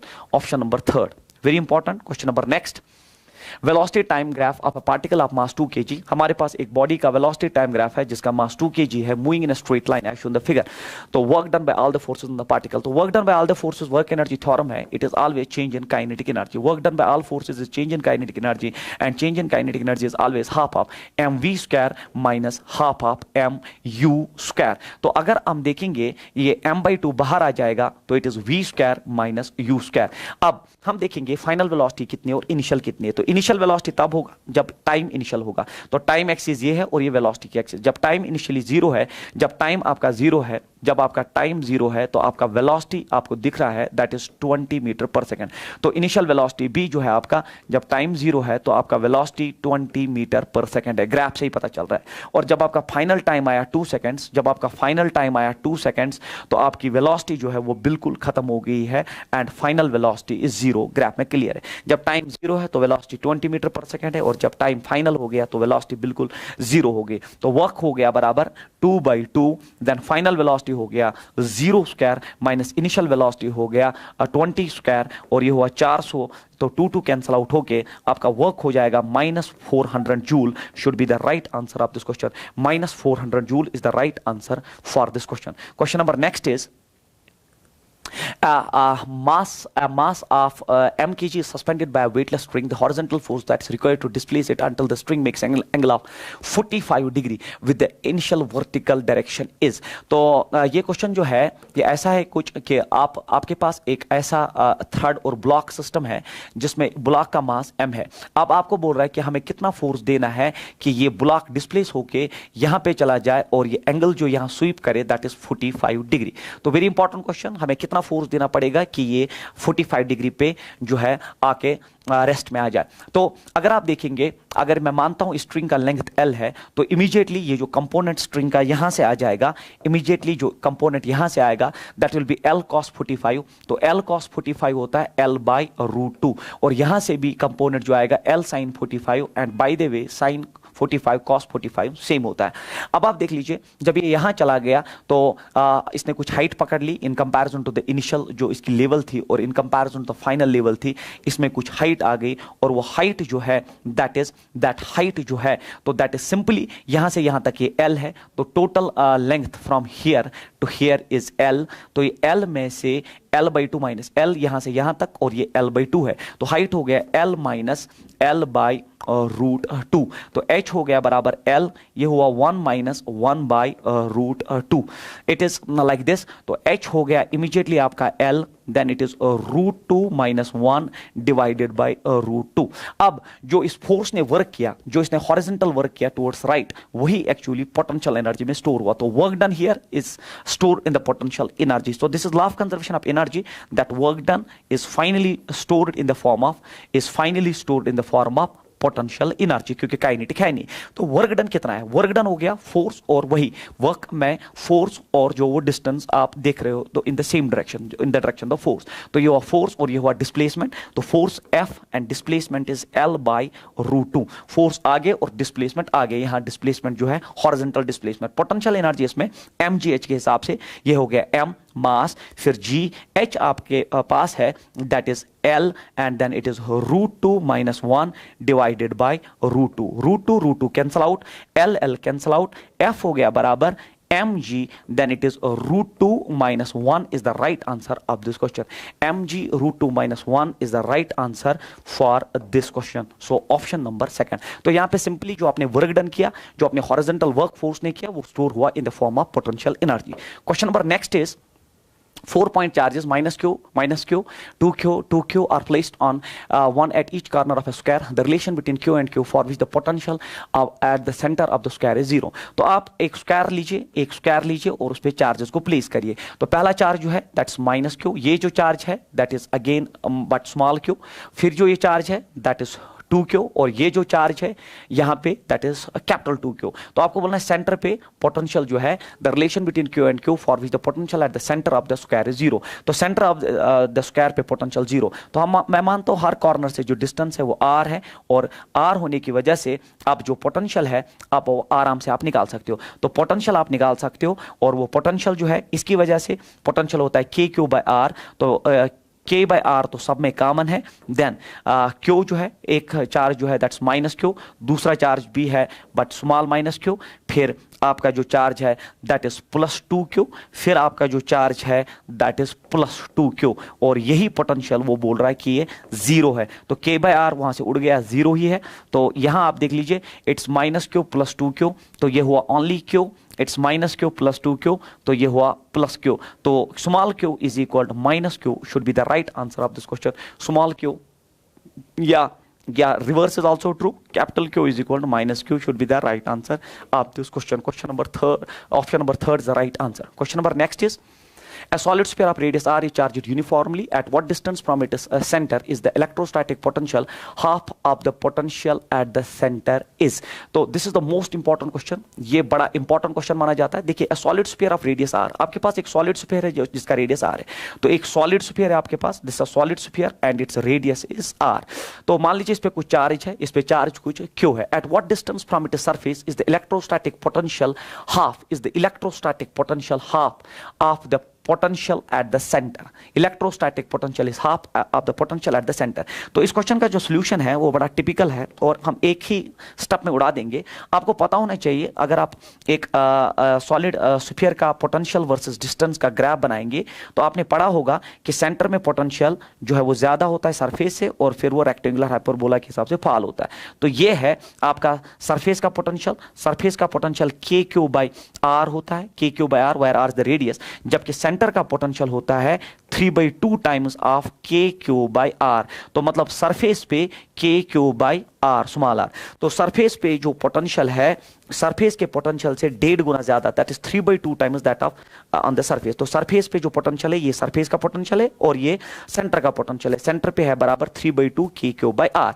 अब आपको बोल रहा है कि हमारे पास एक स्फीयर है जिसका रेडियस आर है, charge uniformly that is Q. At what distance from centre? Centre से कितनी दूरी पे? सेंटर से कितनी दूरी पे?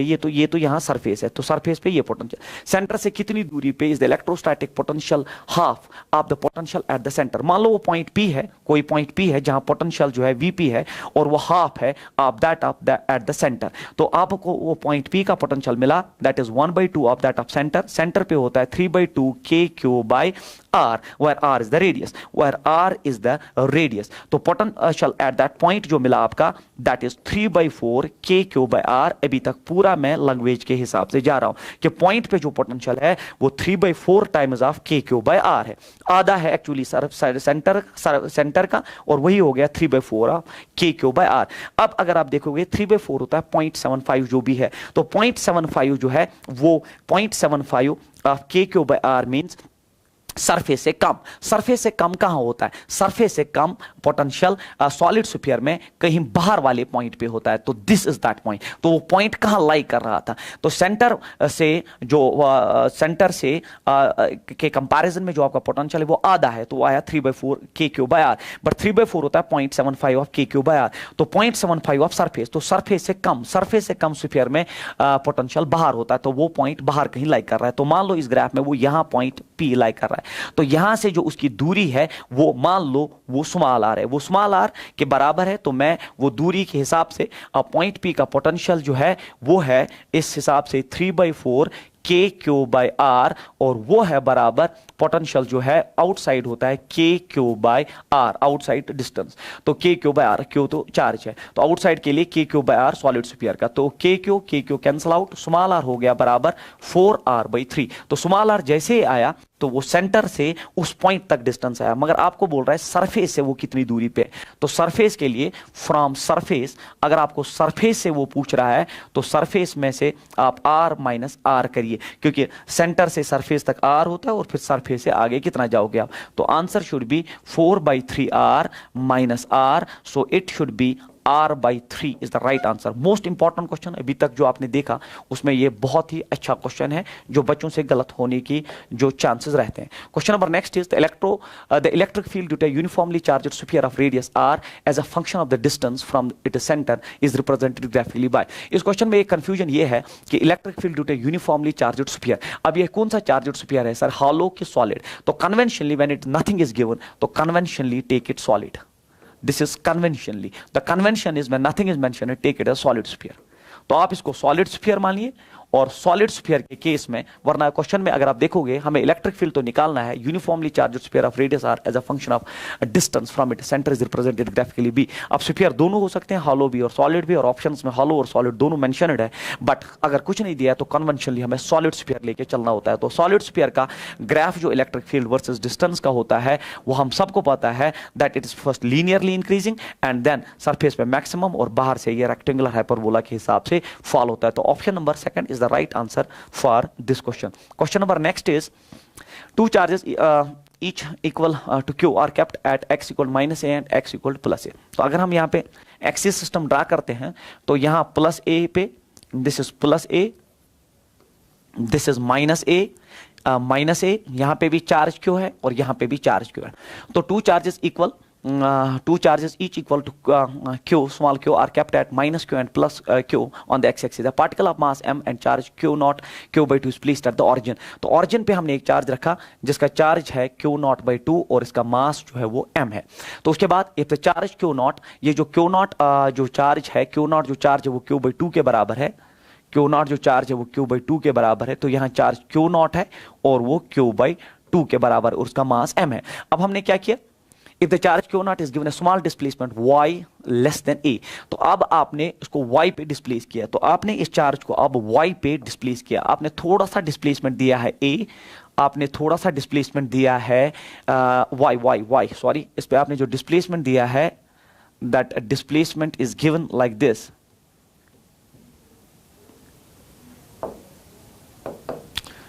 So this is your axis system here. यहाँ पे चार्ज क्यू नॉट है जिसका वैल्यू दिया है. अब आपका चार्ज जो है आपने इसको y पे थोड़ा सा डिस्प्लेसमेंट दिया है और वो डिस्प्लेसमेंट ये है y है, but it's less than a it is given. तो ये सबसे इंपॉर्टेंट कंडीशन है, it's less than a along the y-axis. The net force acting on the particle is proportional to, अब आप देख लीजिए, अब आप जब जैसे इसको डिस्प्लेस करेंगे y-axis पे थोड़ा ऊपर जाएगा तो ये नेगेटिव चार्ज, ये भी पॉजिटिव चार्ज, ये भी पॉजिटिव चार्ज और जो डिस्प्लेसड चार्ज वो भी पॉजिटिव चार्ज. तो ये दोनों चार्ज रिपल करके उसको भगा देंगे. जब ये दोनों चार्ज रिपल करके भगा देंगे तो ऑस्लेशन का सवाल ही पैदा नहीं होता. अब अगर ये नेगेटिव चार्ज होता, अगर ये नेगेटिव चार्ज होता तो जब ये यहाँ आ जाता है ये पार्टिकल तो ये भी अट्रैक्ट करता, ये भी अट्रैक्ट करता और इसको नीचे की तरफ फोर्स डेवलप होता है. क्योंकि स्मॉल डिस्प्लेसमेंट है तो ऑस्लेशंस और SHM भी होता. और फिर नेगेटिव चार्ज होता तो यहां फोर्स होना चाहिए था, अगर नेगेटिव चार्ज होता तो फोर्स होता directly proportional to minus y, क्योंकि फोर्स डाउनवर्ड्स होता और डिस्प्लेसमेंट ऊपर की तरफ. बट यहां पे डिस्प्लेसमेंट भी ऊपर की तरफ और इन दोनों का रिपल्सिव फोर्स भी ऊपर की तरफ, तो force should be definitely directly proportional to y. A very important conceptual question. The answer for this question should be directly proportional to y. So fourth option is the right answer. बच्चों अगर ये negative charge होता तो ये attract करके इसको ऑस्लेट कराते, क्योंकि वाई इज लेस देन ए, ये ऑस्लेट करता है, इसका सिंपल हार्मोनिक मोशन होता है, इसका टाइम पीरियड सब कुछ हम कैलकुलेट कर सकते थे. बट ये पॉजिटिव चार्ज है, ये दोनों पॉजिटिव चार्ज रिपल करके इसको भगा देंगे and it is directly proportional to y. अगर ये नेगेटिव चार्ज होता तो वो directly proportional to minus y, जिसको हम रेस्टोरिंग फोर्स कहते हैं, और ये ऑस्लेट करता. But that is not the case. Question number next. The electric field at a distance 3/2r from the center of a charged conducting spherical shell of radius r is E. तो हमारे पास एक conducting spherical शल है. Conducting spherical शल में charge जो है वो surface पे resided करता है और उसका रेडियस जो है r है. उसका इलेक्ट्रिक फील्ड जो है एट अ डिस्टेंस 3/2r, तो मतलब यहाँ पे 3/2r होता है डेड r, यहाँ पे जो उसका इलेक्ट्रिक फील्ड है वो E है. तो हमें क्वेश्चन क्या पूछा गया है, the electric field at a distance r/2 from the centre of the sphere. तो r/2 डिस्टेंस पे इलेक्ट्रिक फील्ड हमें कैलकुलेट करना है. r/2 डिस्टेंस पे हमें इलेक्ट्रिक फील्ड कैलकुलेट करना है. आपको पता होना चाहिए कि in case of hollow spherical shell electric field जो है, इलेक्ट्रिक फील्ड वर्सेस डिस्टेंस का ग्राफ, सेंटर तक तो फील्ड होता ही नहीं है, तो r तक तो कोई फील्ड होता ही नहीं, सरफेस पे maximum and outside like this. तो inside the field is 0, field inside is 0 और आपको r/2 डिस्टेंस पे निकालना है, तो answer should be directly 0. Very simple, answer is 0. Question number next. ये देख लीजिए, इंपॉर्टेंट है, ये आपके नीट में इससे पहले भी पूछा गया है. Two pith balls carrying equal charges, तो ये दो पिथ बॉल्स है carrying equal charge are suspended from a common point by strings of length equal length. तो इनकी लेंथ जो है वो इक्वल दी गई है. The equilibrium separation between them is r, जो इक्विलिब्रियम सेपरेशन है वो आर है, तो इक्विलिब्रियम सेपरेशन इनिशियली आर है. Now the strings are rigidly clamped at half the height. अब आपने स्ट्रिंग्स को आधा नीचे लाया, तो अब जब आधा नीचे लाया y/2, पहले अगर y था अब आधा है, तो ये आधा ही बचा है. Are clamped at the half height. The equilibrium separation between the balls right now is, अब जो इक्विलिब्रियम सेपरेशन r जो है ये कितना होगा. अगर इनिशियली r था, अब जो r' होगा, मान लीजिए कुछ r है, ये r' हम मानते हैं, ये कितना होगा, that's our question and these are the options. तो जब भी पिथ वाला एक्सपेरिमेंट आ जाए, तो इसमें एक फॉर्मूला होता है जो आपने पढ़ा होगा, tan theta is equal to f by m g से हम हमेशा सॉल्व करते हैं। जब भी ये क्वेश्चन आपके सामने आए इसी फॉर्मूला से सॉल्व होता है। तो tan theta is equal to f by m g, और tan थीटा इमीडिएटली एफ हो गया in electrostatic force of repulsion, वो हम सबको पता है 1/4 pi epsilon not Q1 Q2 that's Q square by R square, और ये हो गया mg। अब आप मुझे बोलिए, चाहे आप आधी हाइट पे इनको लाके खड़ा करिए, हम देखेंगे कौन कौन सी चीज कांस्टेंट है। देखिए 1/4 पाई एप्सिलॉन नॉट हमेशा कांस्टेंट है, चार्ज उन पे चेंज होगा नहीं, mg कभी चेंज होगा नहीं। तो इस क्वेश्चन की ट्रिक ये है कि R स्क्वायर tan थीटा जो है वो हमेशा कांस्टेंट रहेगा। अब हम R स्क्वायर tan थीटा जो है कांस्टेंट रहने की वजह से इसको हम आराम से सॉल्व कर सकते हैं। तो इनिशियली आप देख लीजिए, इनिशियली R स्क्वायर ही डिस्टेंस थी, तो मैं लिखूंगा R स्क्वायर ही डिस्टेंस थी। अब tan थीटा हो गया कि ये जो एंगल है यहाँ पे tan थीटा हो गया अब परपेंडिकुलर बाय बेस। तो परपेंडिकुलर जो है वो इतना ही है, tan थीटा के हिसाब से R/2 है, तो परपेंडिकुलर हो गया R/2, और बेस जो है बेस इसका y पूरा हो गया इज इक्वल। अब आप देख लीजिए राइट साइड से, ये मान लीजिए ये डिस्टेंस r डैश है, तो मैं लिखूंगा r डैश स्क्वायर, क्योंकि अब चेंज हो गया डिस्टेंस और वो r डैश हो गया, वही हमें निकालना है। और फिर से tan थीटा, मतलब ये जो एंगल है डेफिनेटली ये चेंज हुआ होगा, दैट इज अब जो tan थीटा होगा that is perpendicular by base. Perpendicular हो गया अब r dash by 2 and base जो है वो भी आधा है, वो हो गया y/2। तो 2 cancel out, y cancel out, तो ये हुआ r³/2 is equal r dash cube. तो r डैश किसके बराबर है, r by it is cube root of 2। So r by cube root of 2 should be the right answer. R by cube root of 2, option number first, very important. But जब भी पिथ वाला experiment आ जाए ये formula आपको याद होनी चाहिए। उसके बाद a particle A has charge Q and a particle B has charge plus 4Q with each of them having the same mass m. When allowed to move from rest in a uniform electric field, then for the same time interval, the ratio of their speeds VA is to VB is। जब भी ये question आपने पढ़ा होगा तो ये equations of motion से directly solve होता है, तो ये V is equal to U plus AT से सॉल्व हो जाएगा। इनिशियल वेलोसिटी 0 है तो फाइनल वेलोसिटी होना चाहिए एक्सेलरेशन इनटू टाइम, और एक्सेलरेशन इस यूनिफॉर्म फील्ड में होता है QE/m मल्टीप्लाइड बाई T। अब इस क्वेश्चन में सब कुछ दिया है, तो सेम टाइम के लिए बात कर रहा है, तो टाइम भी सेम है। तो उसके बाद पार्टिकल A चार्ज Q, एक पे चार्ज प्लस Q है, दूसरे पे +4, each of them having the same mass भी सर सेम है, तो इलेक्ट्रिक फील्ड भी सेम है, तो speed is directly proportional to charge in this question. तो VA/VB जो है VA/VB, तो इनिशियली एक पे चार्ज Q है, दूसरे पे चार्ज 4Q है, Q कैंसल आउट होके आंसर आ जाएगा 1:4। 1:4 should be the right answer for this question. Question number next. Electric flux through a surface of area this lying in the XY plane. अगर surface XY plane में है, अगर surface XY plane में है तो उसका area vector जो है वो होना चाहिए 100 k। तो उसका डायरेक्शन हम, अगर XY प्लेन में आपका सरफेस लाई कर रहा है, अगर XY प्लेन में सरफेस, तो डेफिनेटली उसका एरिया वेक्टर Z एक्सिस में होना चाहिए। तो आप उसमें हमने ये इलेक्ट्रिक फील्ड अप्लाई किया, तो आपको बोलना है फ्लक्स की तरह है। तो फ्लक्स आपको पता होना चाहिए, दैट्स E.A, दैट्स E.A। तो E.A के हिसाब से फ्लक्स आ जाएगा। तो फ्लक्स हो गया E.A, E आपको दिया है, E is I plus √2j, हाँ, plus it is √3k, and then A जो है आपका दैट इज 100 k। तो यहाँ k के साथ सिर्फ डॉट होगा, तो फ्लक्स होना चाहिए 100√3। 100√3 जो है कोई ऑप्शन नहीं है, तो फ्लक्स होना चाहिए 100, और √3 होता है 1.732, तो फ्लक्स होना चाहिए 173.2 should be the right answer of this question. Very important question number next is 4 charges are arranged at the corners of a square ABC dash shown the force on charge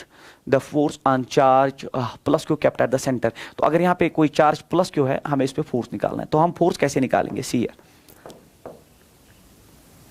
तो ये options के हिसाब से design करना है, देख लीजिए।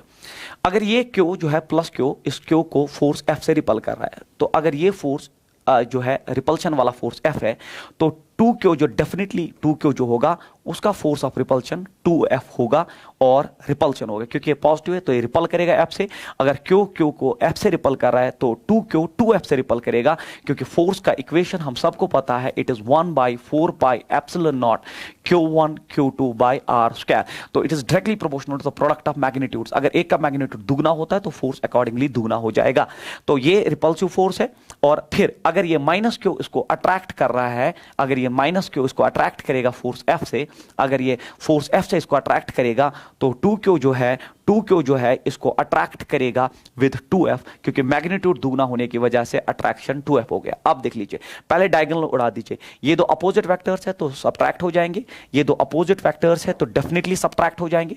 तो 2F माइनस F मतलब यहां की तरफ एक फोर्स एक्ट करेगा, दैट विल बी F, तो ये फोर्स हो गया F। इसी तरह ये 2F माइनस F, तो 2F ज्यादा है इससे, तो यहां की तरफ डेफिनेटली एक फोर्स जो है F एक्ट करेगा। इन दो का रिजल्टेंट यहां की तरफ F एक्ट करेगा, तो F resultant will be in this direction. अब ऑप्शंस देख लीजिए, तो रिजल्टेंट फोर्स जो है, the force on this charge kept at the centre of this, तो जो नेट फोर्स होगा वो क्या होगा? क्या वो 0 है? बिल्कुल गलत है। Along diagonal AC, along the diagonal AC, क्या वो डायगोनल AC है? नहीं। रिजल्टेंट फोर्स तो इस डायरेक्शन में, डायगोनल पे नहीं है। अलोंग द डायगोनल BD, बिल्कुल गलत। Perpendicular to the side AB, अगर आप देखोगे ये साइड AB है और वो रिजल्टेंट फोर्स बिल्कुल यहां की तरफ एक्ट कर रहा है, F resultant. So answer should B fourth option. Question number next. The inner sphere is earth of the two concentric spheres of radii A and B. A is greater than B and the outer sphere is given a charge Q. Then the charge on the inner sphere. तो ये earthing based question है। तो आपके पास दो spheres है, inner and outer, but inner का radius B है, outer का रेडियस A है, क्योंकि A is greater than B is given in the question. A is greater than B and outer sphere is given a charge Q. तो outer sphere को आपने charge Q दिया, inner को आपने अर्थ किया, इनर को आपने अर्थ किया, तो ये हो गई इसकी अर्थिंग। आपको बोलना है इस पे जो चार्ज Q डैश है वो कितना होगा। तो जिसको आपने अर्थ किया उसका पोटेंशियल 0 होना चाहिए, तो पोटेंशियल इसका 0 होना चाहिए इनर का, तो V इनर शुड बी 0। तो V इनर के लिए 0 होने के लिए इस पे पोटेंशियल देख लीजिए, पोटेंशियल इसका पहले होगा KQ dash divided by B, then plus उसका जो होगा that's KQ divided by that A separation, ठीक है, दैट इज इक्वल टू 0। तो अब KQ dash divided by B जो है वो KQ डिवाइडेड बाय A with a negative sign, K के कैंसल आउट होके आपका Q डैश जो है that's minus B by A into Q should be the right answer of this question. Minus B by A into Q, minus B by A into Q should be the right answer of this question, option number first. Question number next is which of the following is true for the figure showing electric field lines. तो electric field lines में ये है कि जहां density ज्यादा है, जहां density is more, density is more, जहां डेंसिटी मोर है, आपने पढ़ा होगा, वहां इलेक्ट्रिक फील्ड इज मोर। जहां डेंसिटी मोर वहां इलेक्ट्रिक फील्ड मोर। तो यहां पे डेंसिटी ज्यादा है, यहां डेंसिटी कम है। अगर पॉइंट ए की बात की जाए पॉइंट बी के रेस्पेक्ट में, तो EA should be definitely greater than EB। तो EA should be greater than EB is option number first is the right answer for this question. Question number next is under the action of a force a 2 kg body moves such that its position x is in meters as a function of time। तो position जो है that's a function of time। हमें निकालना क्या है? the work done। तो work done होना चाहिए work done by all force equal change in kinetic energy। अगर position दिया है तो immediately आप position को differentiate करिए, आप differentiate करिए आपको velocity मिल जाएगा, और velocity आपका कैसा मिलेगा? it is 1/2 t स्क्वायर का हो गया 2t, टू कैंसल होके आपका velocity is equal to t आ गया। अब आप इनिशियल इसमें फंक्शन ड्रॉप करिए इनिशियली, और फिर the work done by the force in the 5 seconds, 5 seconds. तो पहले case first, if t is equal to 0 तो आपका वेलोसिटी जो है वो 0 आएगा। If t is equal 5 seconds, आपका वेलोसिटी जो आएगा वो बिल्कुल 5 सेकंड्स आएगा। t 0 तो वेलोसिटी 0, t 5 हो तो वेलोसिटी 5। तो वर्क डन होना चाहिए half of mv square minus half of mu square. तो work done is equal velocity initial 0 half of body का मास जो है वो 2 है, v स्क्वायर हो गया 25, 2 कैंसल आउट होके 25 joule should be the right answer for this question. 25 joule is the right answer for this question. Question number next.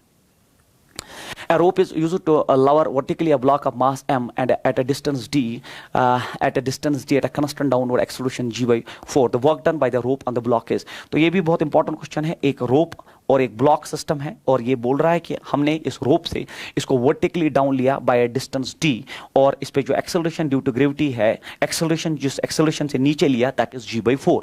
Then the work done by the rope. अब आप देख लीजिए immediately tension ऊपर की तरफ है और आप इसको लोअर डाउन कर रहे हो। अगर ये लोअर डाउन कर रहा है तो यहाँ पे जो वेट है mg वो t से ज्यादा है, तो मैं लिखूं mg minus t is equal to m, और जिस एक्सेलरेशन से ले रहे हो दैट इज g/4। तो टेंशन इमीडिएटली आ गया mg minus mg/4। So tension आ गया 3/4 mg। अब 3/4 mg तो टेंशन है, बट टेंशन ऊपर की तरफ और डिस्प्लेसमेंट नीचे की तरफ, तो work done should be definitely negative, तो that is t into d. So work done is equal to minus tension हो गया बराबर 3/4 mg और multiplied by d। So this should be the right answer of this question, minus 3/4 mgd। Option number 4 is the right answer. उसके बाद question number next is a force acting on an object with the distance x as shown here the work done by the force in moving the object from x = 0 to x = metre.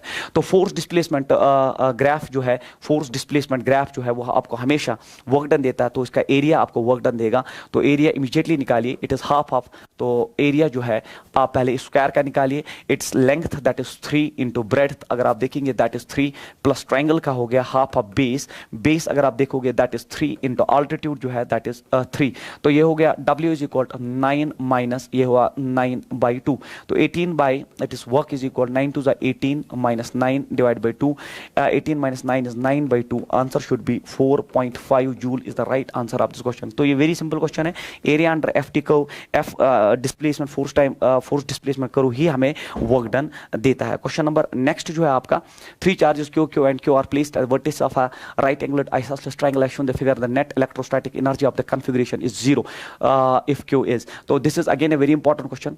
इसका net electrostatic potential energy निकालेंगे तो ये A है, ये √2a है, ठीक है, it's provided to you people, क्योंकि आइसोसेलेस ट्रायंगल है, दो साइड्स बराबर है, और अगर आप पाइथागोरस थ्योरम से देखेंगे ये √2a है।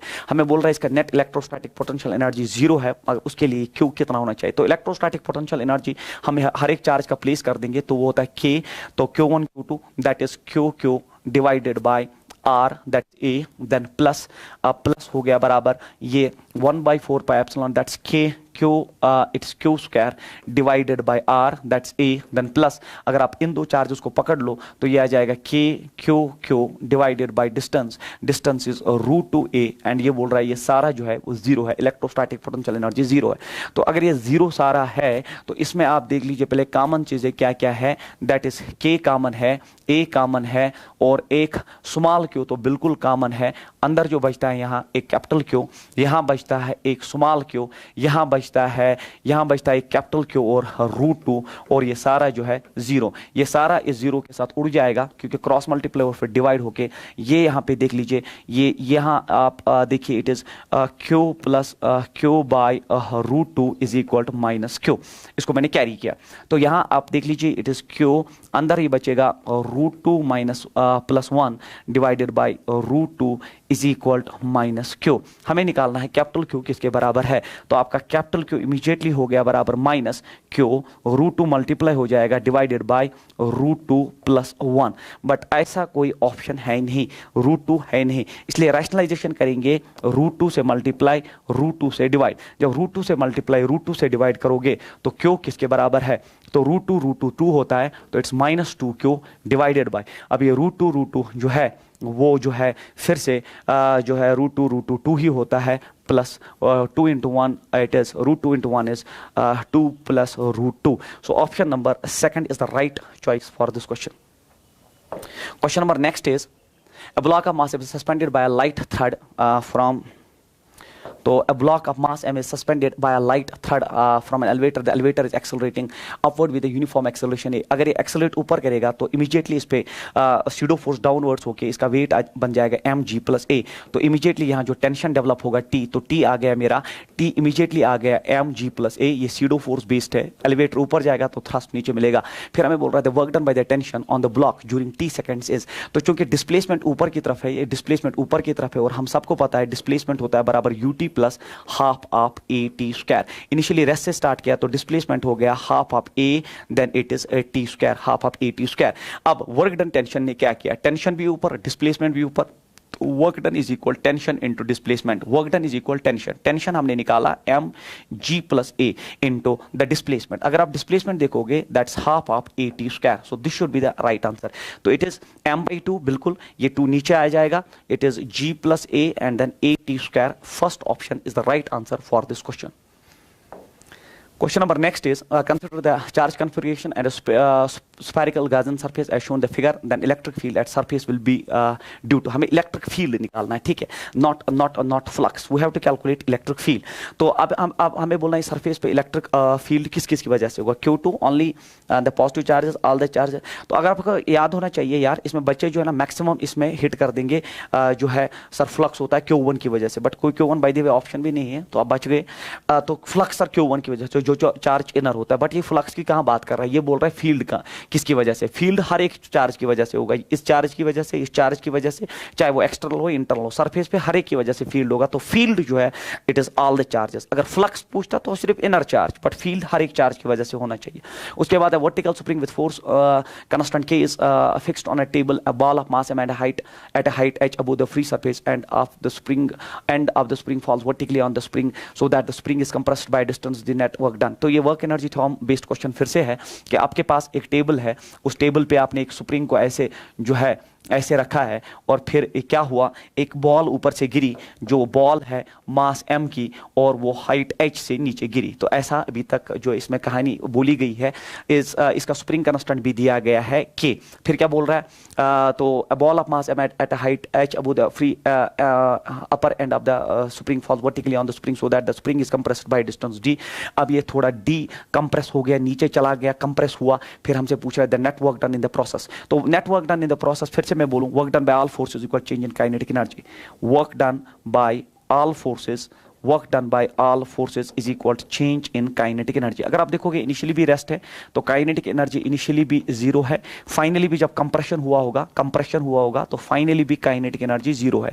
तो काइनेटिक एनर्जी यहाँ पे जीरो है। अब work done by all forces हमें निकालना है। Work done by all forces में एक तो ग्रेविटी फोर्स है, क्योंकि ग्रेविटी फोर्स में ऑब्जेक्ट लवर डाउन हो रहा है, ग्रेविटी हेल्प कर रही है, और वो कितना लवर डाउन हो रहा है, mg। अब बच्चे लिखेंगे सिर्फ h, तो मैं लिखूंगा h प्लस डी, क्योंकि वो नीचे पूरा आ रहा है H और D कंप्रेस करके। तो ये work done by gravitational force. उसके बाद स्प्रिंग का देख लीजिए, ये नॉर्मल से कंप्रेशन में आ रहा है। जब नॉर्मल से कंप्रेशन में आ रहा है तो डिस्प्लेसमेंट नीचे, बट रेस्टोरिंग फोर्स ऊपर की तरफ। क्योंकि रेस्टोरिंग फोर्स ऊपर की तरफ है तो ये डेफिनेटली जो है ये डेफिनेटली नेगेटिव वर्क होना चाहिए, क्योंकि डिस्प्लेसमेंट नीचे की तरफ है और रेस्टोरिंग फोर्स ऊपर। फोर्स और डिस्प्लेसमेंट जब अपोजिट होते हैं तो work done bye spring force is definitely negative and is half of k x square here is d square। So answer of this question is mg h plus d minus half of k d square। So that should be the right answer for this question। Again a very beautiful and an important question। work energy theorem के हिसाब से इसको हमने solve किया। Question number next is mass of 0.5 kg moving with the speed of this. तो इसका मास जो है 0 और इसकी स्पीड जो है वो 1.5 मीटर पर सेकंड है। तो on a horizontal smooth surface collides with a nearly weightless spring of spring constant, इसका k जो है वो 50 न्यूटन मीटर दिया है। तो हमसे पूछ रहा है the maximum compression of the spring. जब ये मैक्सिमम कंप्रेस करेगी, मान लीजिए कंप्रेशन में यहाँ चला गया, तो इसका ये मतलब इसकी सारी एनर्जी उसमें ट्रांसफर हुई। तो इसकी सारी एनर्जी काइनेटिक थी, हाफ ऑफ mv स्क्वायर, और उसकी वो सारी पोटेंशियल में कन्वर्ट हो गई, that is half of kx square. Half of immediately आप काट दीजिए, और हमें निकालना है मैक्सिमम कंप्रेशन। हमें x स्क्वायर निकालना है, तो वो हो गया m, it is v square divided bye k, m v square divided bye k। तो अगर हम रूट लेंगे तो ये बनेगा root of m by k into v। अब वैल्यूज ड्रॉप करिए। आपका मास जो है बॉल का वो है 0.5 kg, तो 0.5 kg आपका k दिया गया है 50, आपका v जो दिया है, आपका जो v है बच्चों वो v दिया गया है 1.5 मीटर पर सेकंड, 1.5। तो ये है आपका इक्वेशन। तो अगर इसको थोड़ा मैथमेटिक्स में आप डाल देंगे तो आपका x आ जाएगा 0.5, अगर मैं लूंगा तो ये बनेगा 1/500, तो 1/500 और फिर 100, तो root of 1/100, root of 1/100 mathematics आप अच्छी तरह से जानते हैं, इट इज 15/10, रूट बाय 100 हो गया 1/10, तो ऊपर है ये 15 डिवाइडेड बाय 10, तो ये हो गया 0.15 metre should be the maximum compression. Very good, क्योंकि 15 को जब आप 100 से डिवाइड करते हो तो वो 0.15 मीटर बन जाता है। Question number next is a long string with charge per unit length lambda on it passes through a cube of side A, the maximum flux through the cube is। तो maximum flux तब होता है जब maximum charge होगा। तो अगर मैं ये क्यूब मानता हूं, और इसमें इस क्यूब में हमने क्या किया है, that is what is provided, कि आपने एक लॉन्ग स्ट्रिंग या एक लॉन्ग रॉड लाई है जो आपने इसमें डाल दी, such that maximum flux। तो maximum flux के लिए उसमें maximum चार्ज फंसना चाहिए, और maximum चार्ज तब पॉसिबल है, maximum चार्ज तब क्यूब में फंसने का जो है गुंजाइश है जब मैक्सिमम लेंथ आएगी। तो मैक्सिमम लेंथ अगर क्यूब का साइड ए है तो कॉर्नर टू कॉर्नर ही क्यूब में होता है, और वो √3a होता है। तो अब मैक्सिमम चार्ज जो अंदर हो सकता है ना, वो होगा lambda, that's line charge density जो आपको दिया गया है, multiplied by that length, that is √3a, that is √3a। So this is the maximum charge which can be inside this. तो मैक्सिमम फ्लक्स हो गया 1/ε0 times maximum charge, and that is √3 lambda a is the answer. 1/ε0 by epsilon naught, 1 by epsilon naught, 1 by epsilon naught root 3 lambda a is the right answer for this question. तो इसमें आप rod किसी तरह से भी place कर सकते हो, बट मैक्सिमम फ्लक्स के लिए मैक्सिमम चार्ज, और मैक्सिमम चार्ज जब मैक्सिमम लेंथ सिर्फ डायगोनल से ही इसमें फंस सकता है. Question number last is the electric field in a region showing here is given by this. तो इलेक्ट्रिक फील्ड का इक्वेशन दिया है, और इक्वेशन दिया है E is equal to E naught, it is x raised power 3/2, और I cap का मतलब वो इस डायरेक्शन में है. Then the total electric flux through the side of the cube is. तो हमें टोटल इलेक्ट्रिक फ्लक्स निकालना है, हमें total electric flux through the cube of side a. इस क्यूब से टोटल फ्लक्स देख लीजिए. अगर एरिया वेक्टर आपकी बात करो तो वो हमेशा आउटवर्ड नॉर्मल होना चाहिए. इस पे आउटवर्ड नॉर्मल, इस पे आउटवर्ड नॉर्मल, इस सरफेस पे बाहर, उस पे बाहर. क्योंकि इलेक्ट्रिक फील्ड ये है तो ये सरफेस आगे पीछे सारी सरफेसेस कैंसल आउट. और अब अगर आप फ्लक्स देखोगे तो फ्लक्स सिर्फ इस सरफेस की वजह से जो है बाहर आ जाएगा. तो सिर्फ दिस सरफेस इज इन्वॉल्वड, और फ्लक्स होता है इलेक्ट्रिक फील्ड इनटू एरिया. तो इलेक्ट्रिक फील्ड यहाँ पे अगर आप देखोगे इमीडिएटली है E naught x raised power 3/2 multiplied by area. Side area हो गया साइड का square, that is side square. तो ये ए भी अब देख लीजिए, जब x आपने 0 डाल दिया ना इसमें, जब आप x इसमें 0 डाल दोगे तो यहाँ फील्ड 0, तो इसमें भी फ्लक्स 0, फ्लक्स सिर्फ राइट सरफेस है और वहाँ तक डिस्टेंस a है. तो यहाँ पे ये आ जाएगा flux is equal to E naught, x के बदले a आ जाएगा 3/2 into it is a square. तो when base are same powers are added, तो उस हिसाब से ये 2 2 that 3/2 it's a 3/2 and then it's plus 2 2 to 4 plus 3 7. So flux is equal to E naught a raised power 7/2 should be the right answer of this question, 7/2. So this completes our interaction for your CTS paper. Thank you so much.